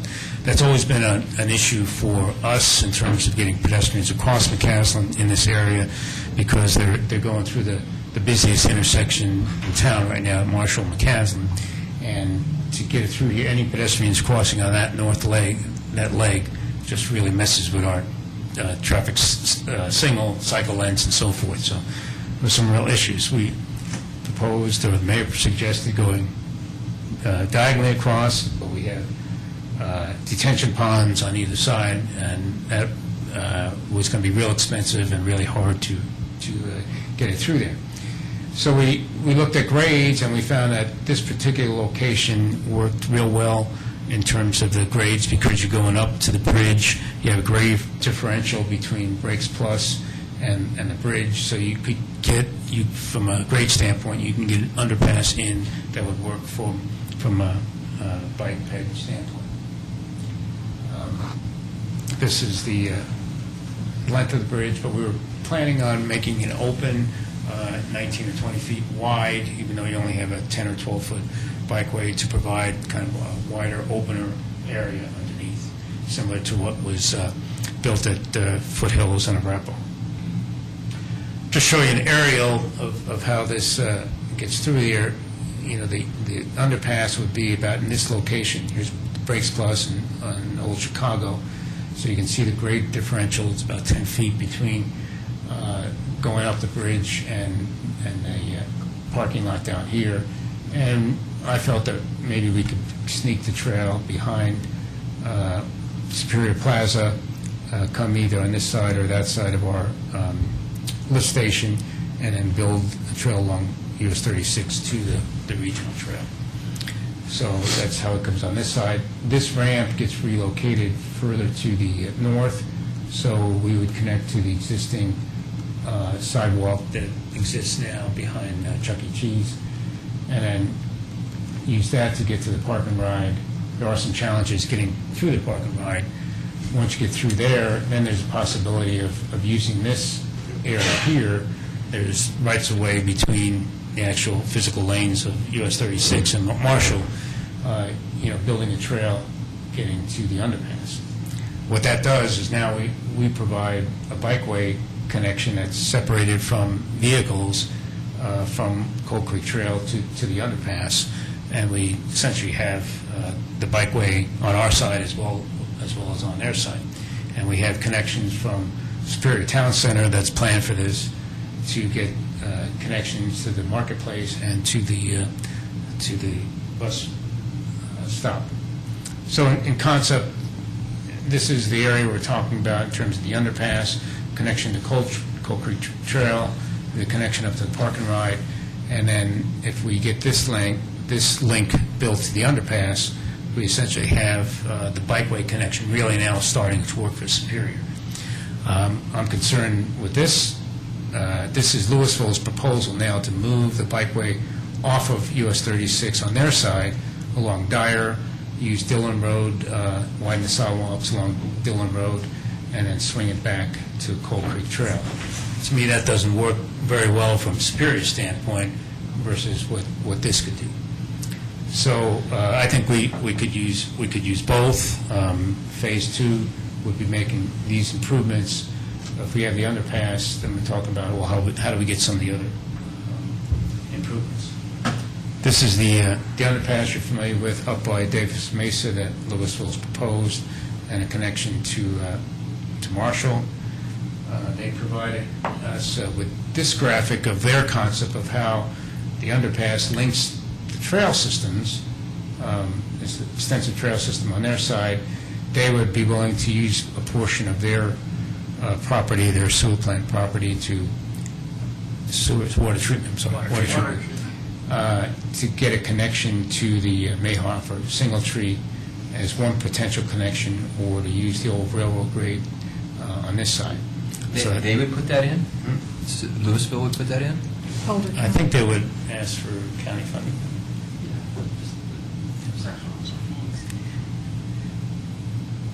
So I've been having discussions with Boulder County to get their cooperation and advocacy of this concept. They're really actually pretty excited about the concept of having, a separated trail running from the underpass all the way down to Coal Creek Trail. They're really excited about that concept. Of course, this is late in the game. Louisville's asked them to provide funding, some funding for the underpass. So what we've talked with them is to have them advocate to get CDOT to include this particular link in their managed lane project to make a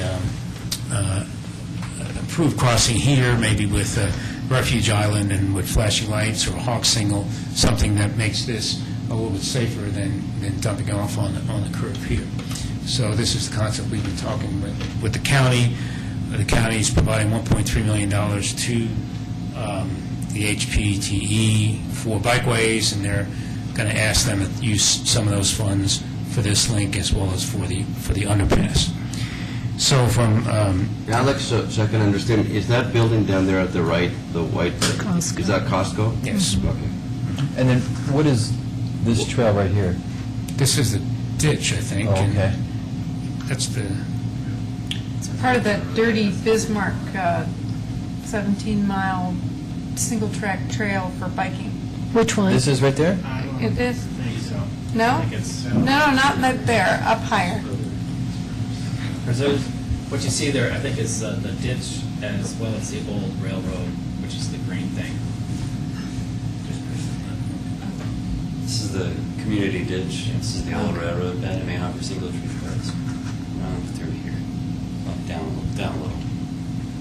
It's close. It's just a little bit. It is very close, but that's It not is very, okay, all right. There's a lot of, from the aerial view, it looks like there's a lot of trail pieces there. There's actually just one, and there's some waterways. So Alex, could you clarify total contribution by BOCO? At the last meeting, or at a recent meeting, it was said there was some savings from the Colton roundabout that might be available by BOCO to throw at this. So I'm curious, of the total cost of this $650K, Louisville is half. What is BOCO and what does that leave for us? Well, it's 50%, 25%, 25%. So our That's what it's still at. Our share was 162. Yeah, 162,500. And not to exceed that, correct?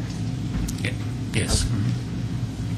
And I think what I guess I'm suggesting is that we could take our leftover, we have about 50 or 60,000 left over from the Coal Creek roundabout. Oh, we do. We do, yeah. Well, Okay. we have It's an Boulder County Transportation dollars. Yeah, we have an intergovernmental agreement that says they're going to pay us in the future. We don't have Right. dollars. They're going to pay us in the future for some improvements we were going to make. We made street lighting and some other things, but we have some money that could be left over from that. And I'm suggesting that could be used to help fund the crossing here, and that they would use their $1.3 million to help construct this and to fund their portion of the underpass.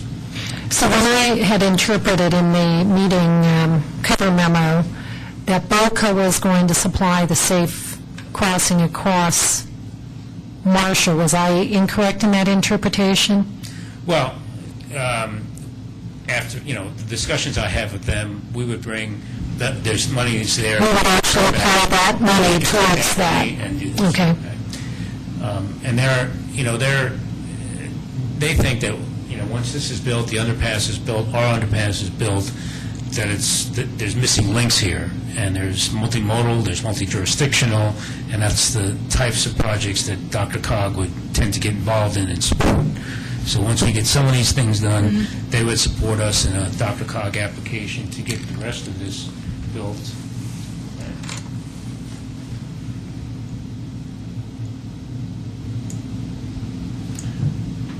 To get the rest of it built from here to here, and if we need money, to make this connection. Because right now, we just have the underpass in, where we have issues here on how to make this connection, because there's some drainage issues. We just haven't done all the engineering work to figure out the best solution for that. So they're very supportive of, a TIP application down the road to complete those missing links. So they haven't given us any dollars, but they're very supportive of this concept and doing what they can to advocate for it.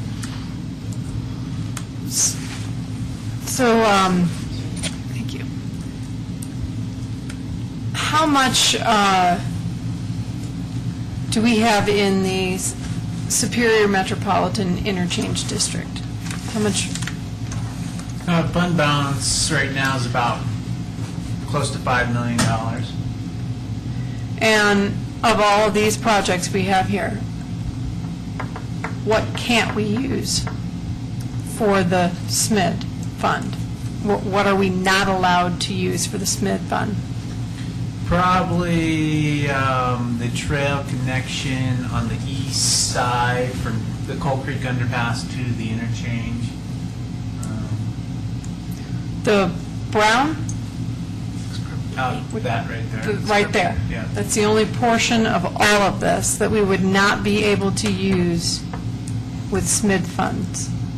My impression is that you could use pretty much anything which is within the SMID boundaries, but the bikeway north of the RTD bridge is not within SMID. Like here, I don't know if this would be. Okay, well, that makes sense to me, but the purple trail that leads to Coal Creek Underpass, that is in SMID. That is not. Well, it will be. How far does the SMID boundary go?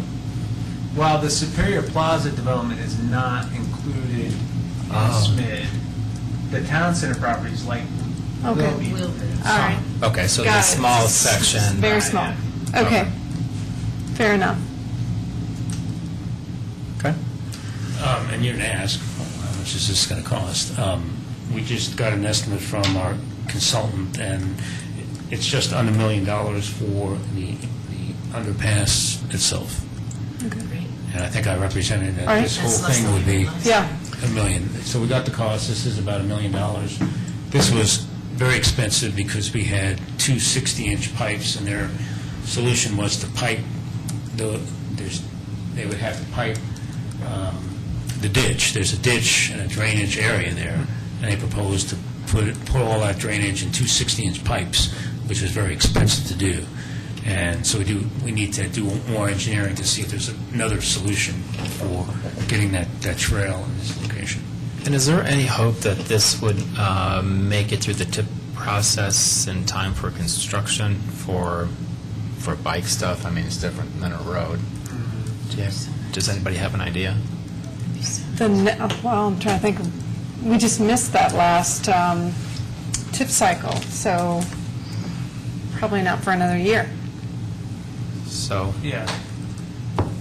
so my suggestion is that this, at least from my thinking, is that all this makes sense. The underpass. I mean, if you just forget about the money, all of this makes sense. The underpass at 36 makes sense. The underpass at McCaslin makes sense. The connection to RTD Park and Ride, all that makes sense.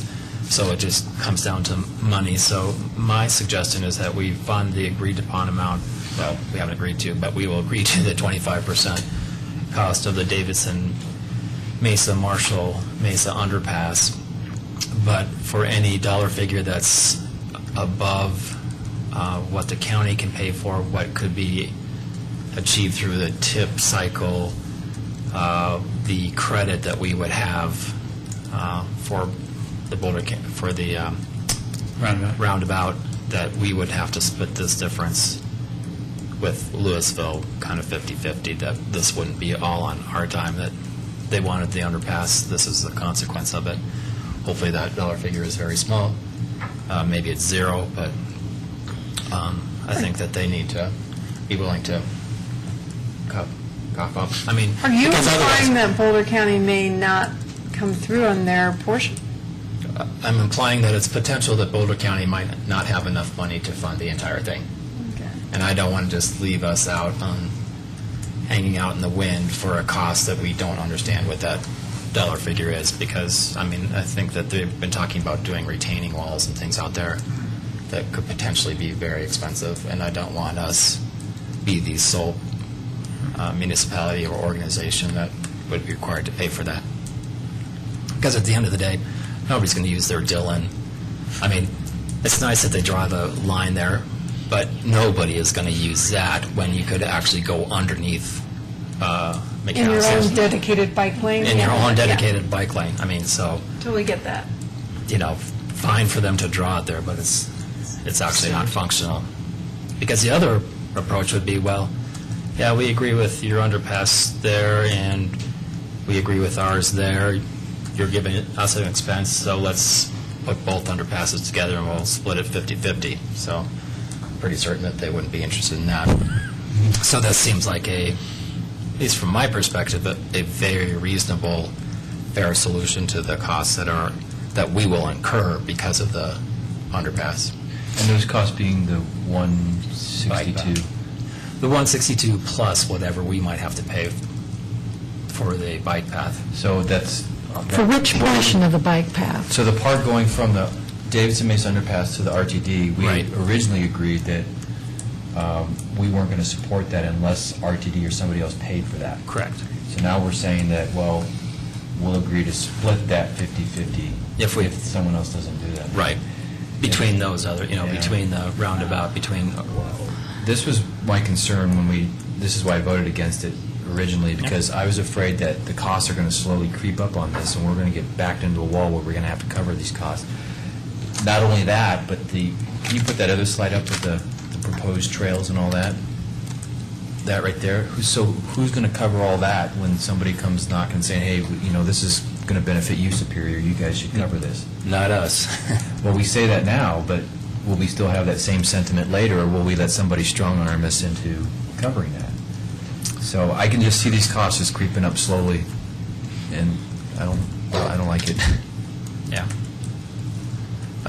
Any public comment regarding this issue? And then, so you have to be at the mic. Name and address or town of residence. Sharon Tedeschi, 2070 Shamrock Drive, Superior. And I'm speaking on behalf of also the Open Space Committee.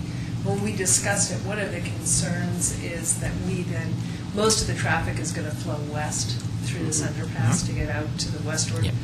And so we're going to be bearing a lot of the maintenance of the increased traffic on our side of the underpass. So we were trying to push back on Louisville as much as possible to fund this, because we're going to bear the long-term maintenance costs of these trails going forward. So I want to have that thought. That's a good point. Sharon, clarify though what OSAC wanted. As I recall, they wanted the connection to the existing trails. That priority was not connecting to RTD, was it? No, we didn't focus on RTD at all. We were focused that the way the original map that we were shown very quickly, and this was in July, and this is the August meeting, it showed the Louisville side, the trails in place, and the underpass, and then it left raw concept as to what we might put in, which would be the two that are drawn here. Mm-hmm. And we wanted to ensure that the funding covered the trails on both sides all the way so that it would actually connect. So we got the connections, and those were built into the cost. Sure. Or maybe Alex would answer this. Why would we have the two trails there? It's that loop. Why wouldn't we just do one right in the center to At connect? the time, I think we were thinking in either or, and that may have changed in Yeah, I August since think, missed it. I think Louisville, they drew those on there. They were just looking at different options. Right. So it's not- But we actually wanted that to fundamentally be a part of the plan, because theirs are, as you can see, their trails are not dotted. So that's part of the cost, and yet ours aren't. And so we end up with this unknown potential Yeah. cost, as Chris is raising. And we want to make sure that A, open space funds doesn't get stuck with that bill, and B, we think about the long-term maintenance costs, because really, other than us maybe flowing to go out to, shoot, I'm drawing a blank on the lake that's in Lafayette. Oh, But, right. you know, we have some flow that direction, but mostly it's going to be a flow south Right. and west. And so we're going to. So, to repeat, if OSAC could write the motion, OSAC would approve this with the contingency being a connection to Superior Trails. Yes, and Martin would just clarify that that didn't change in August. I missed that meeting. So I think that was the motion that we had made. We just wanted to make sure that this connection cost was built in and part of the split with Louisville. What would that estimated cost for that connection be, just that portion? Do we have any idea? No.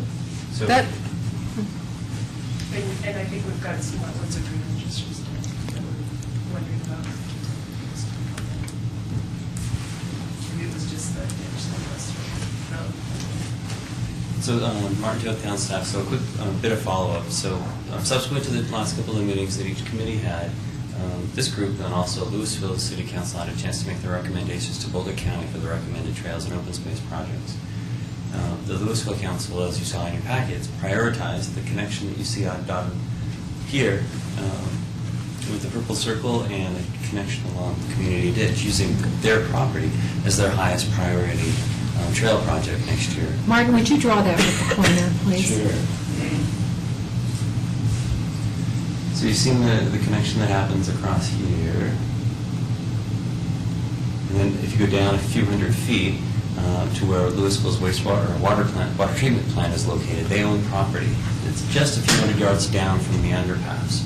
So Louisville's proposition and their highest trail priority for next year is going to be to coordinate with Boulder County, jointly fund with Boulder County a connection across Marshall at that point, across from their property, and then have this trail constructed on their property, and then eventually connect through to Boulder County's connection along the community ditch drainage way to connect with the main Hopper Trail. So there would be a direct connection. It would just be on Louisville's property, a little further west of town. So if we made a motion that just cemented that, that said they have to absorb that full cost, and this has to be accomplished by some year certain, would that be doable? Who's they? Louisville. I don't think they're going to agree to that. Right. Whose top priority was it?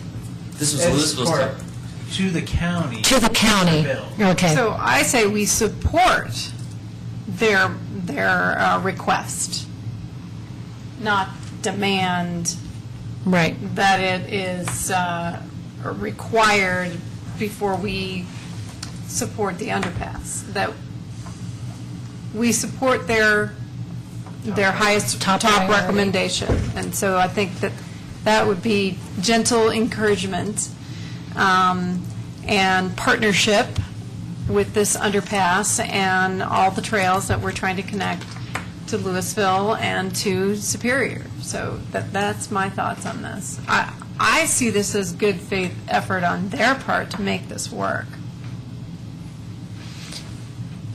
I actually agree with Deborah. I don't believe we're at the stage to make contingencies and caveats. I think we either have to see this underpass, the merits of this underpass, as having some benefit accruing to Superior, and that we are in a unique opportunity here in which this underpass is dirt cheap, and if we ever foresee this or ever expect to want this, we better seize the opportunity now. As I read the committees, and Jim, you're about to come up, the concern was not anything to do with that RTD connection at this point in time. It was connecting to the existing trail network and safe passage across Marshall for the traffic that's going either way. Well, particular, I guess, coming from from Louisville because you'll be safe going to Louisville. So I see great merit to supporting this underpass in and of itself at this point in time because I think over the long haul, we're going to want it for exactly the reasons we're talking about. Alex, just detailed the whole long-range plan as far as I'm concerned. So I can support it without any caveats, but with encouragement and support for their number one priority to Boulder County. My highest priority is the underpass under McCaslin. I think that benefits us a tremendous amount, so that would be my highest priority for us, for any funding contributions and all that sort of stuff.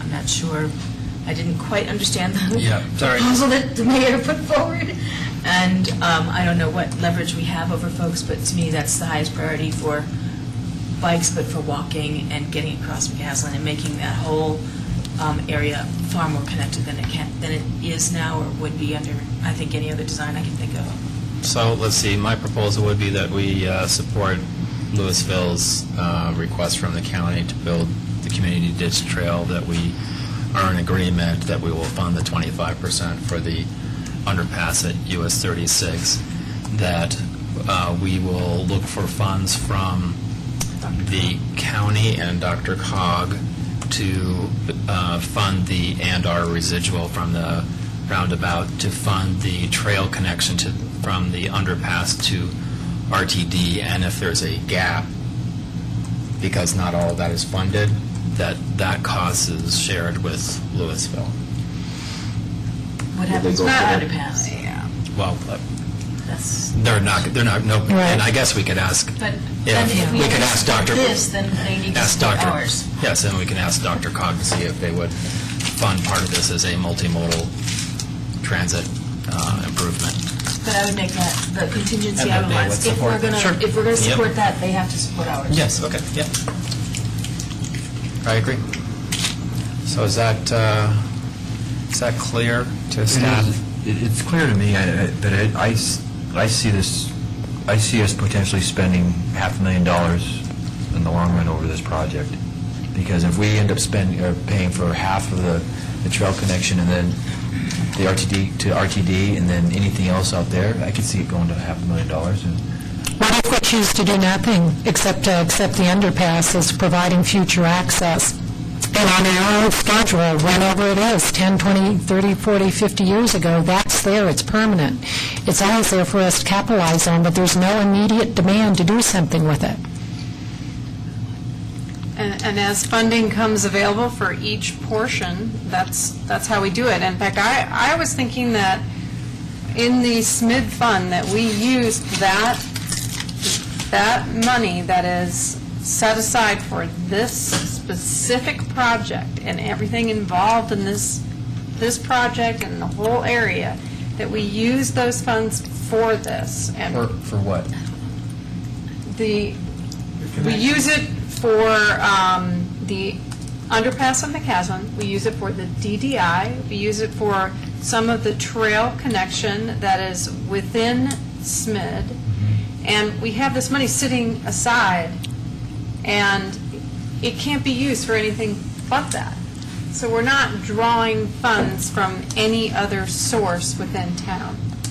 Except for the stuff from the RTD park and ride out to the underpass.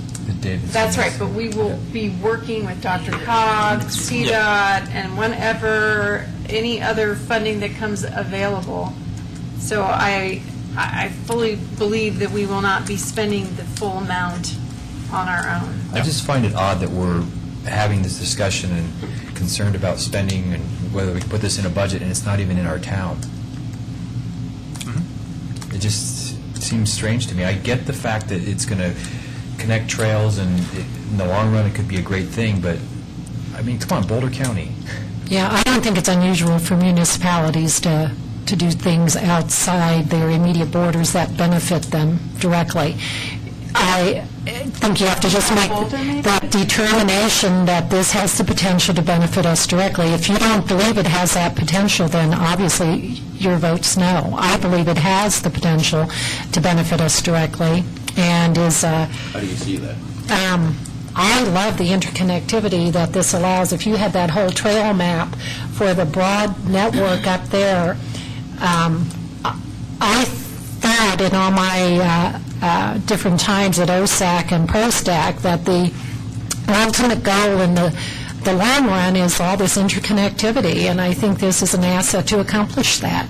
And I don't think this opportunity is going to come this way again. I mean, we can have faith that maybe somebody will proceed on this themselves without the $162K from us, but in that view, you're at least valuing it. You say, go ahead, there's some benefit to us. We're not going to pay any of it, but we can support it as long as we don't have to pay anything for it, which says you see some value to it. So I'm just ready to put my $162K there to preserve all the potential this has for the future, and I think it's got a lot of potential for us. But even though you're not concerned about spending considerably more potentially, That's for, no, I'm not, because those are our strategic decisions we make down the road. And we make them all the time in ProStac and OSAC, how to connect, whether or not to connect parts of South Superior down to Colton Trailhead, how we did that trail, how we did it down the east side of McCaslin to go along the highway from the communities nearer to Eucharist to connect down to the trailhead. We've got this huge thing in the budget now to connect from Ridge down to Colton Trailhead. So we're making those decisions constantly as conditions warrant. So I think you do the same here as conditions warrant, as interest warrants, as citizens rise up and say, we'd really recommend we make use of this underpass. We can do them over time, but I don't think there's any immediate necessity to spend any money until all of this percolates up and develops naturally. I think you also have to ask, how many of our residents are going to use this? And how many of our residents already use all of our trails to get from one community to another? I think the flow, though, would be coming from east to west. I mean, and therefore, there will be some maintenance costs in the future that would fall, I think, upon Superior, really, unless we have some kind of agreement up front that we'll share those costs. Personally, when I look at this, I look at this as a way to get to Boulder. It's kind of a rough ride to get to Boulder right now with a bike. And I see this as a perfect opportunity to get to Boulder without driving.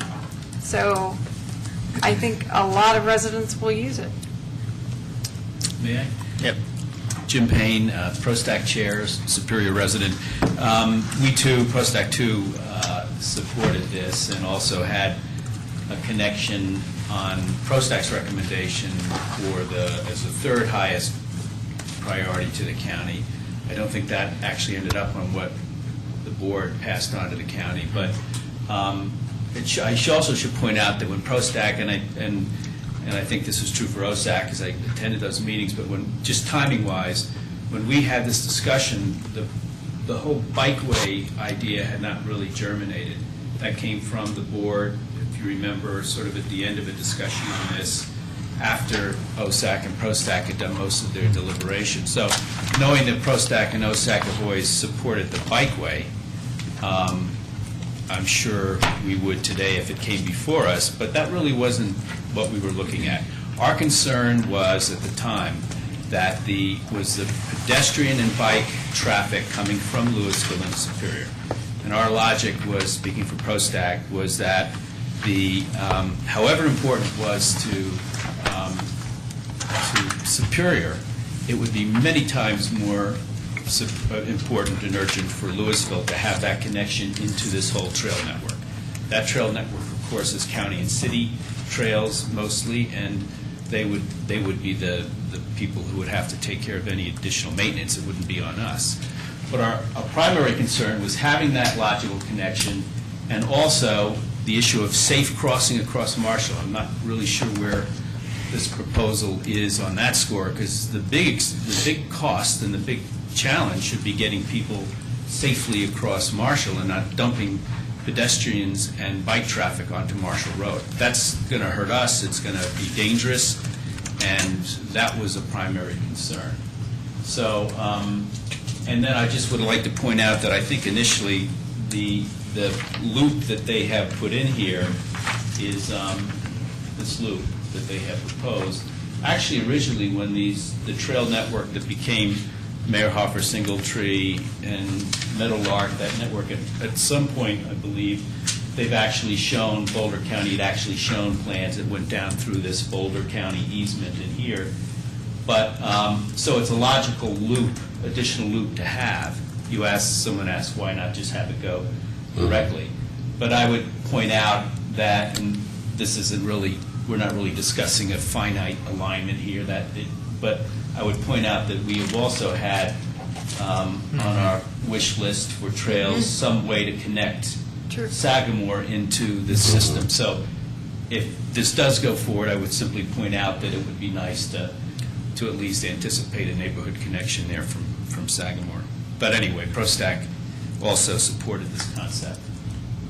But I will point out that although we didn't really address this because it wasn't before us, that once you have a connection up here that then connects to a bikeway going into Boulder, that does give us a much greater stake in this than we had when it was presented to ProStack and OSAC for deliberation. As a trail.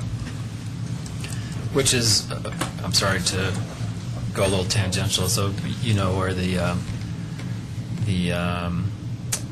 storage facility is going in, and my desire to have some open space between Sagamore and the storage facility, that would be a logical way to connect to that trail that would be next to Sagamore. So, Sure. all right. So let's see. I think that feel like you have direction, or what? Okay. What do you we need to do? What do you want to know? So I have two different things I've heard. One is we support the underpass, the 25% funding, just flat out, without any other conditions, with the knowledge that we're going to continue to work to build these links. Okay. The other one is the one that you mentioned, Mayor, and that was... Before we go there, we support Louisville's application or request from Boulder County to support their trails. That was my request. Okay. And we can even throw in, and they support our application for an underpass. Yeah, getting there, yes. So Sure. that's the next one. So I think, where were you? So with that can be part of this as well. So that was one. Those two things would be linked. They're not separate.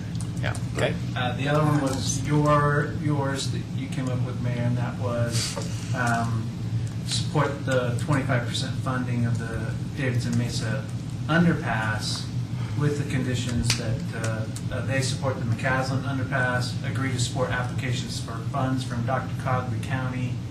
Did I miss? Well, I think that we could look for, maybe Or, urban drainage, if there's right, any okay. drainage things there, or Great Outdoors Colorado, if there's any recreation. Any kind of associated additional with that, funding, basically. And Matt, I would suggest those could be in the first option as well. Yeah, I don't All of think- those I don't think- approvals and supports Yeah, I don't think it's mutually can always be exclusive. in the first option as well. And agree to split the costs of the trail link portion between Davidson Mesa underpass to, I would say, our Superior Park and Ride, that Superior may have to pay for itself. Yes, split with the And we would support city. Louisville's top priority trail link to the Mayhopper Trail System. Wait, back up. Hold the phone! The 50-50 thing. That was, That's my recommendation. I know it is.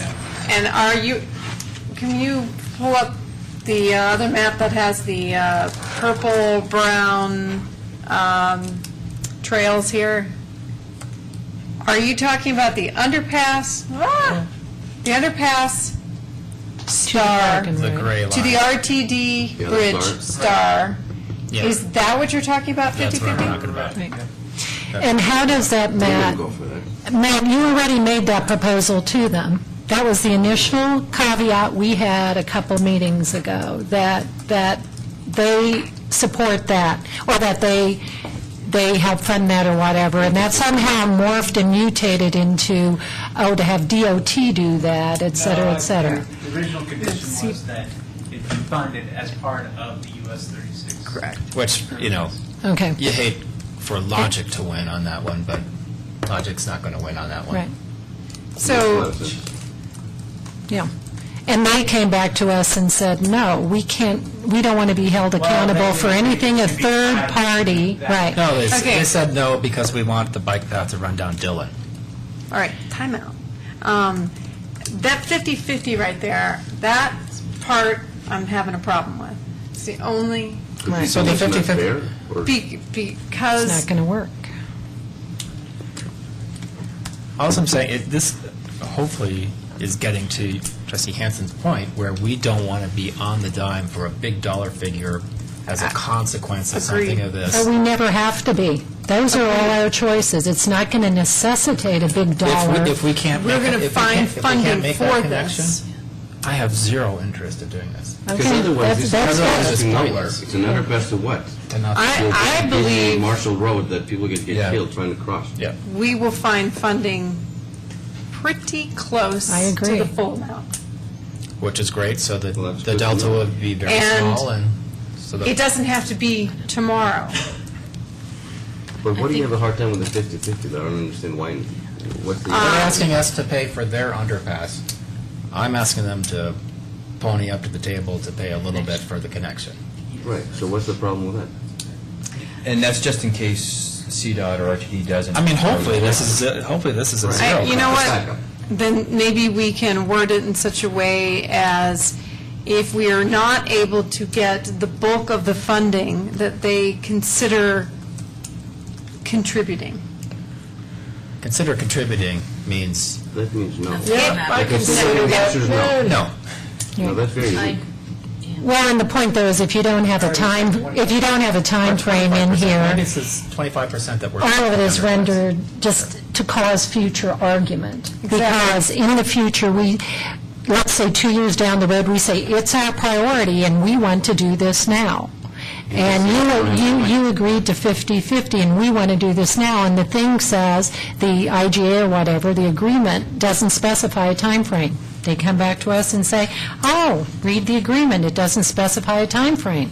Oh, we might want to do this in 15 years. So unless we insist on a time frame, we're just opening ourselves up to this future argument Kind of like that, the overpass. yeah, just the same sort of deal. So either let's be very Let's make it specific. let's make it the same timeline that the, either the underpass happens or that the US 36 trail project happens, so that it occurs Tied to concurrently. something.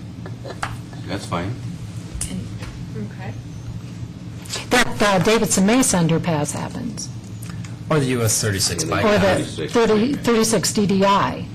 No, Are you- Hopefully that they're all very similar, but So is the outcome that if they don't help pay for, and I'm happy to, I can see the logic that the manager said, that you use the 25%. It's the same percentage that we're paying for them for the underpass. and For what?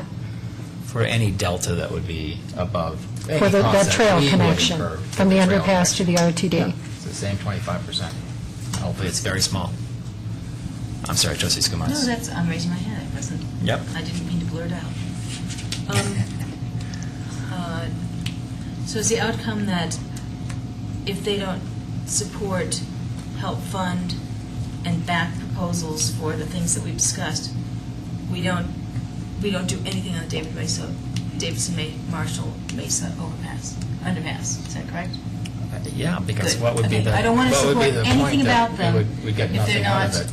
coming except through for on our what side. Trustee Gregora said, which is a unsafe crossing to get onto the road. And I think, honestly, I think this is extraordinarily fair. I mean, this came out of the blue from Louisville to us, asking us to fund something that's not in the town. I think that this is very reasonable. And it came in an ultimatum sort of format, which is another. I think we need to move past that, though. I don't think it came in an ultimatum, and I think they were equally surprised at the affordability of this when it came to them. Well, I mean, There has been strong language. No, don't go there. There's been some strong, yeah. So I have here, I'll just read it back to you. Okay. No, you don't have to. No, you don't have to. No, I talked to one of the city council members, and... No, I'm reading what you guys are talking about. Maybe Okay, thank you. Oh, that, yes, I'm sorry. Yes, I thought you were reading about an email. I would go there. I thought you were talking about an email that I don't want read.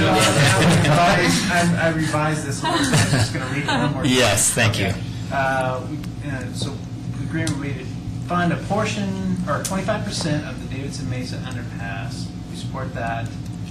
They would support our McCaslin underpass, agree to support applications for funds from Dr. Cobb, the county, GOCO, any other revenue sources that might be available, and agree to pay for 25% of the cost of the trailing portion between the Davidson Mesa underpass to the park and ride that Superior may have to pay. That is not otherwise paid. Where'd you get the 25%? The 25%, basically, it's just, Out of the David Bid. it's the the match. same It's amazing. 25% that they're asking for us to pay. 50-50 split. 2575. Right, yeah, 25/75, yep. okay. And we support Louisville's top priority trail Right. link to the main Hopper Trail. To occur within, and so I would insert this, that our portion of the trail link would be built within the timeline of the construction of the US 360 bikeway. Can I ask, Fair enough. can I ask a question, though? It's getting late, so I hear you. You lost me here. So it went from us not paying for anything on that connection to perhaps it might cost us a 50-50 split to a 75-25.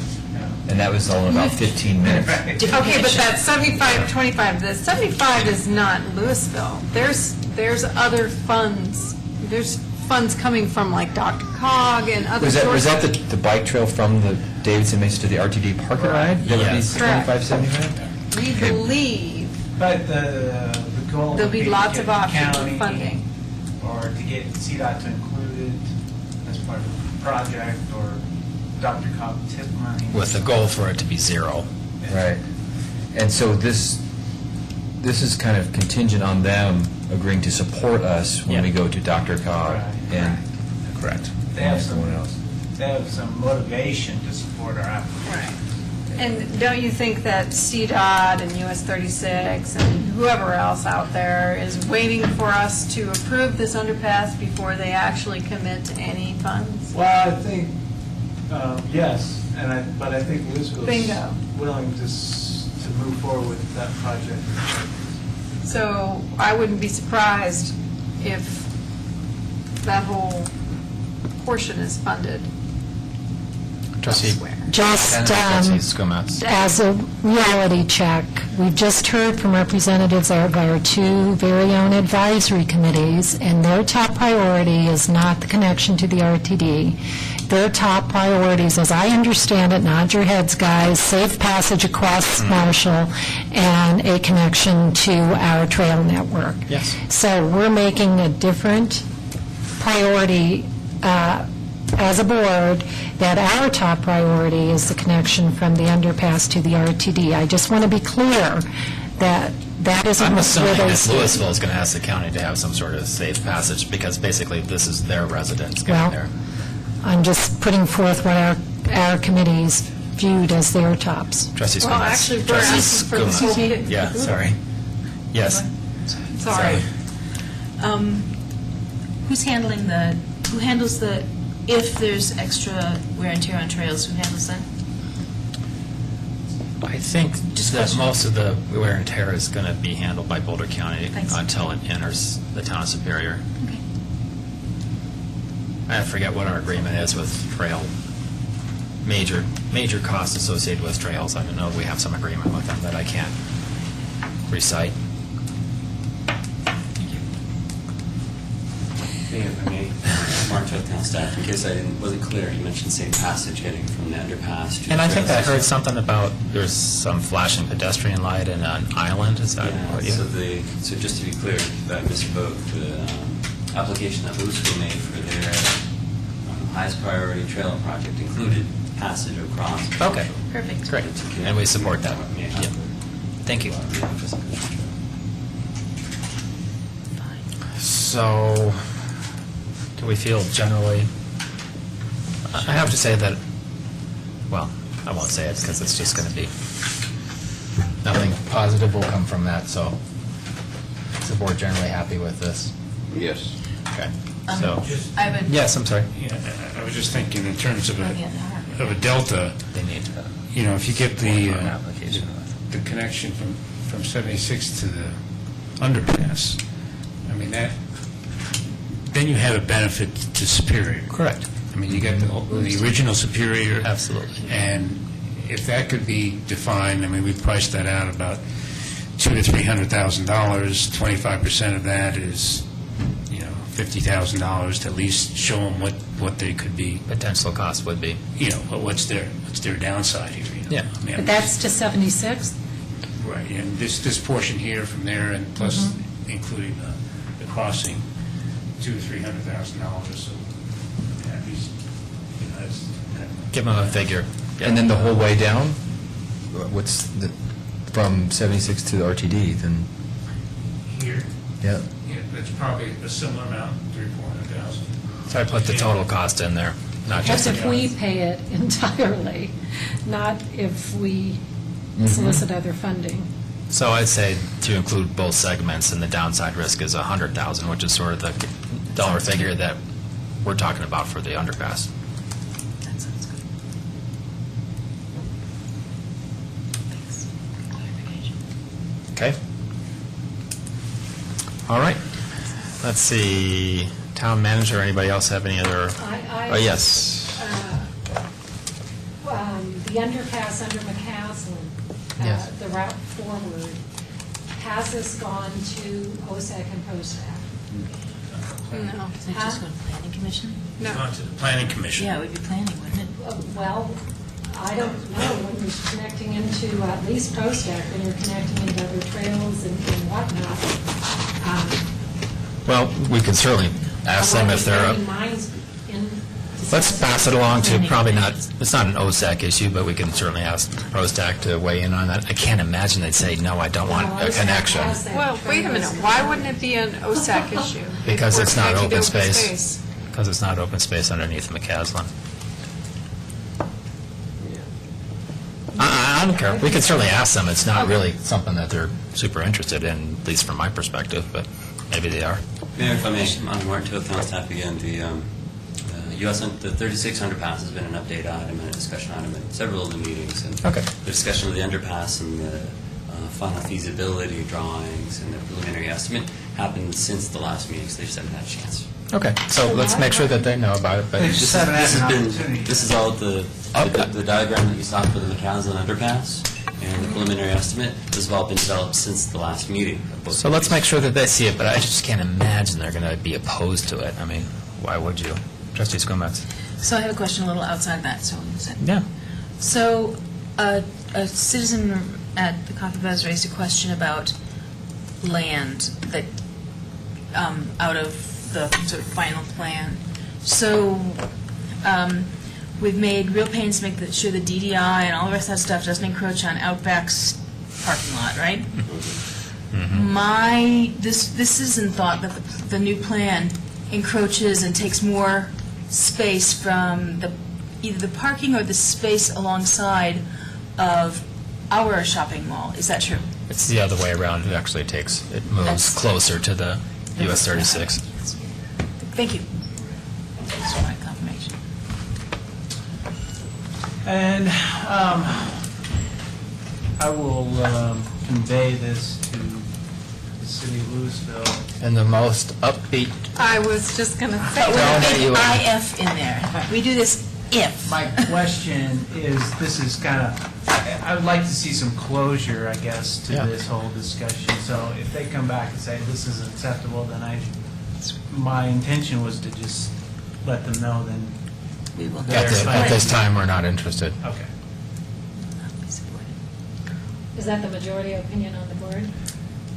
It has to be the bargaining position. Well, doesn't it? it's certainly my position, because otherwise we get nothing out of it, and we're just paying for Louisville residents' access. Well, I fundamentally disagree with you. You do this statement, we're getting nothing out of it. I think it's a long-term position. I think I think we need to have this as our negotiating position. My position is, don't I'm think still we can. concerned about the long-term costs that we've just heard that portion from, to the park and ride is now, could be $500,000-$600,000. Right. On top of 162, on top of whatever it's going to cost to connect to the trails. Now we're looking at, we could, $600,000-$700,000. But in the spirit of unanimity and working with our neighbors, I'm willing to support this based on what we just discussed. You said it much better than I did, and I completely agree with But that. Chris, there's so many assumptions in your statement. One, we don't ever have to connect Davidson, Marshall Ways Underpass to the RTD bridge if we don't choose to do that. You're right. We may choose to make a short connection to the trails, which is already their top priority. Right. So we may choose that. So to assume we're going to have $500,000 worth of expenditure is a huge, huge, huge leap. You know, huge leap. I could not have said that any better. I completely agree with her. So I Because heard otherwise, from, well, trustee I- I can't imagine that Louisville wouldn't agree to this when we're just asking them to support us on going after funds. No, And they already implied Of what's that. not funded from somewhere else. Of what's not funded, right. And they were asking us to fund 25% of something else. It seems fair to me. Yeah, And then Mayor Pro Tem, Yeah. I'm on the board. with what? You are on the board. With the mayor's. I'm on board with the mayor, yes. I've stated that before. I mean, Yes, you did. how many Several times. a day? All right, I think I need. Okay. Anything else to come before the board tonight? Seeing none, meeting adjourned. Wow, that went a lot longer than originally planned. Yeah, well,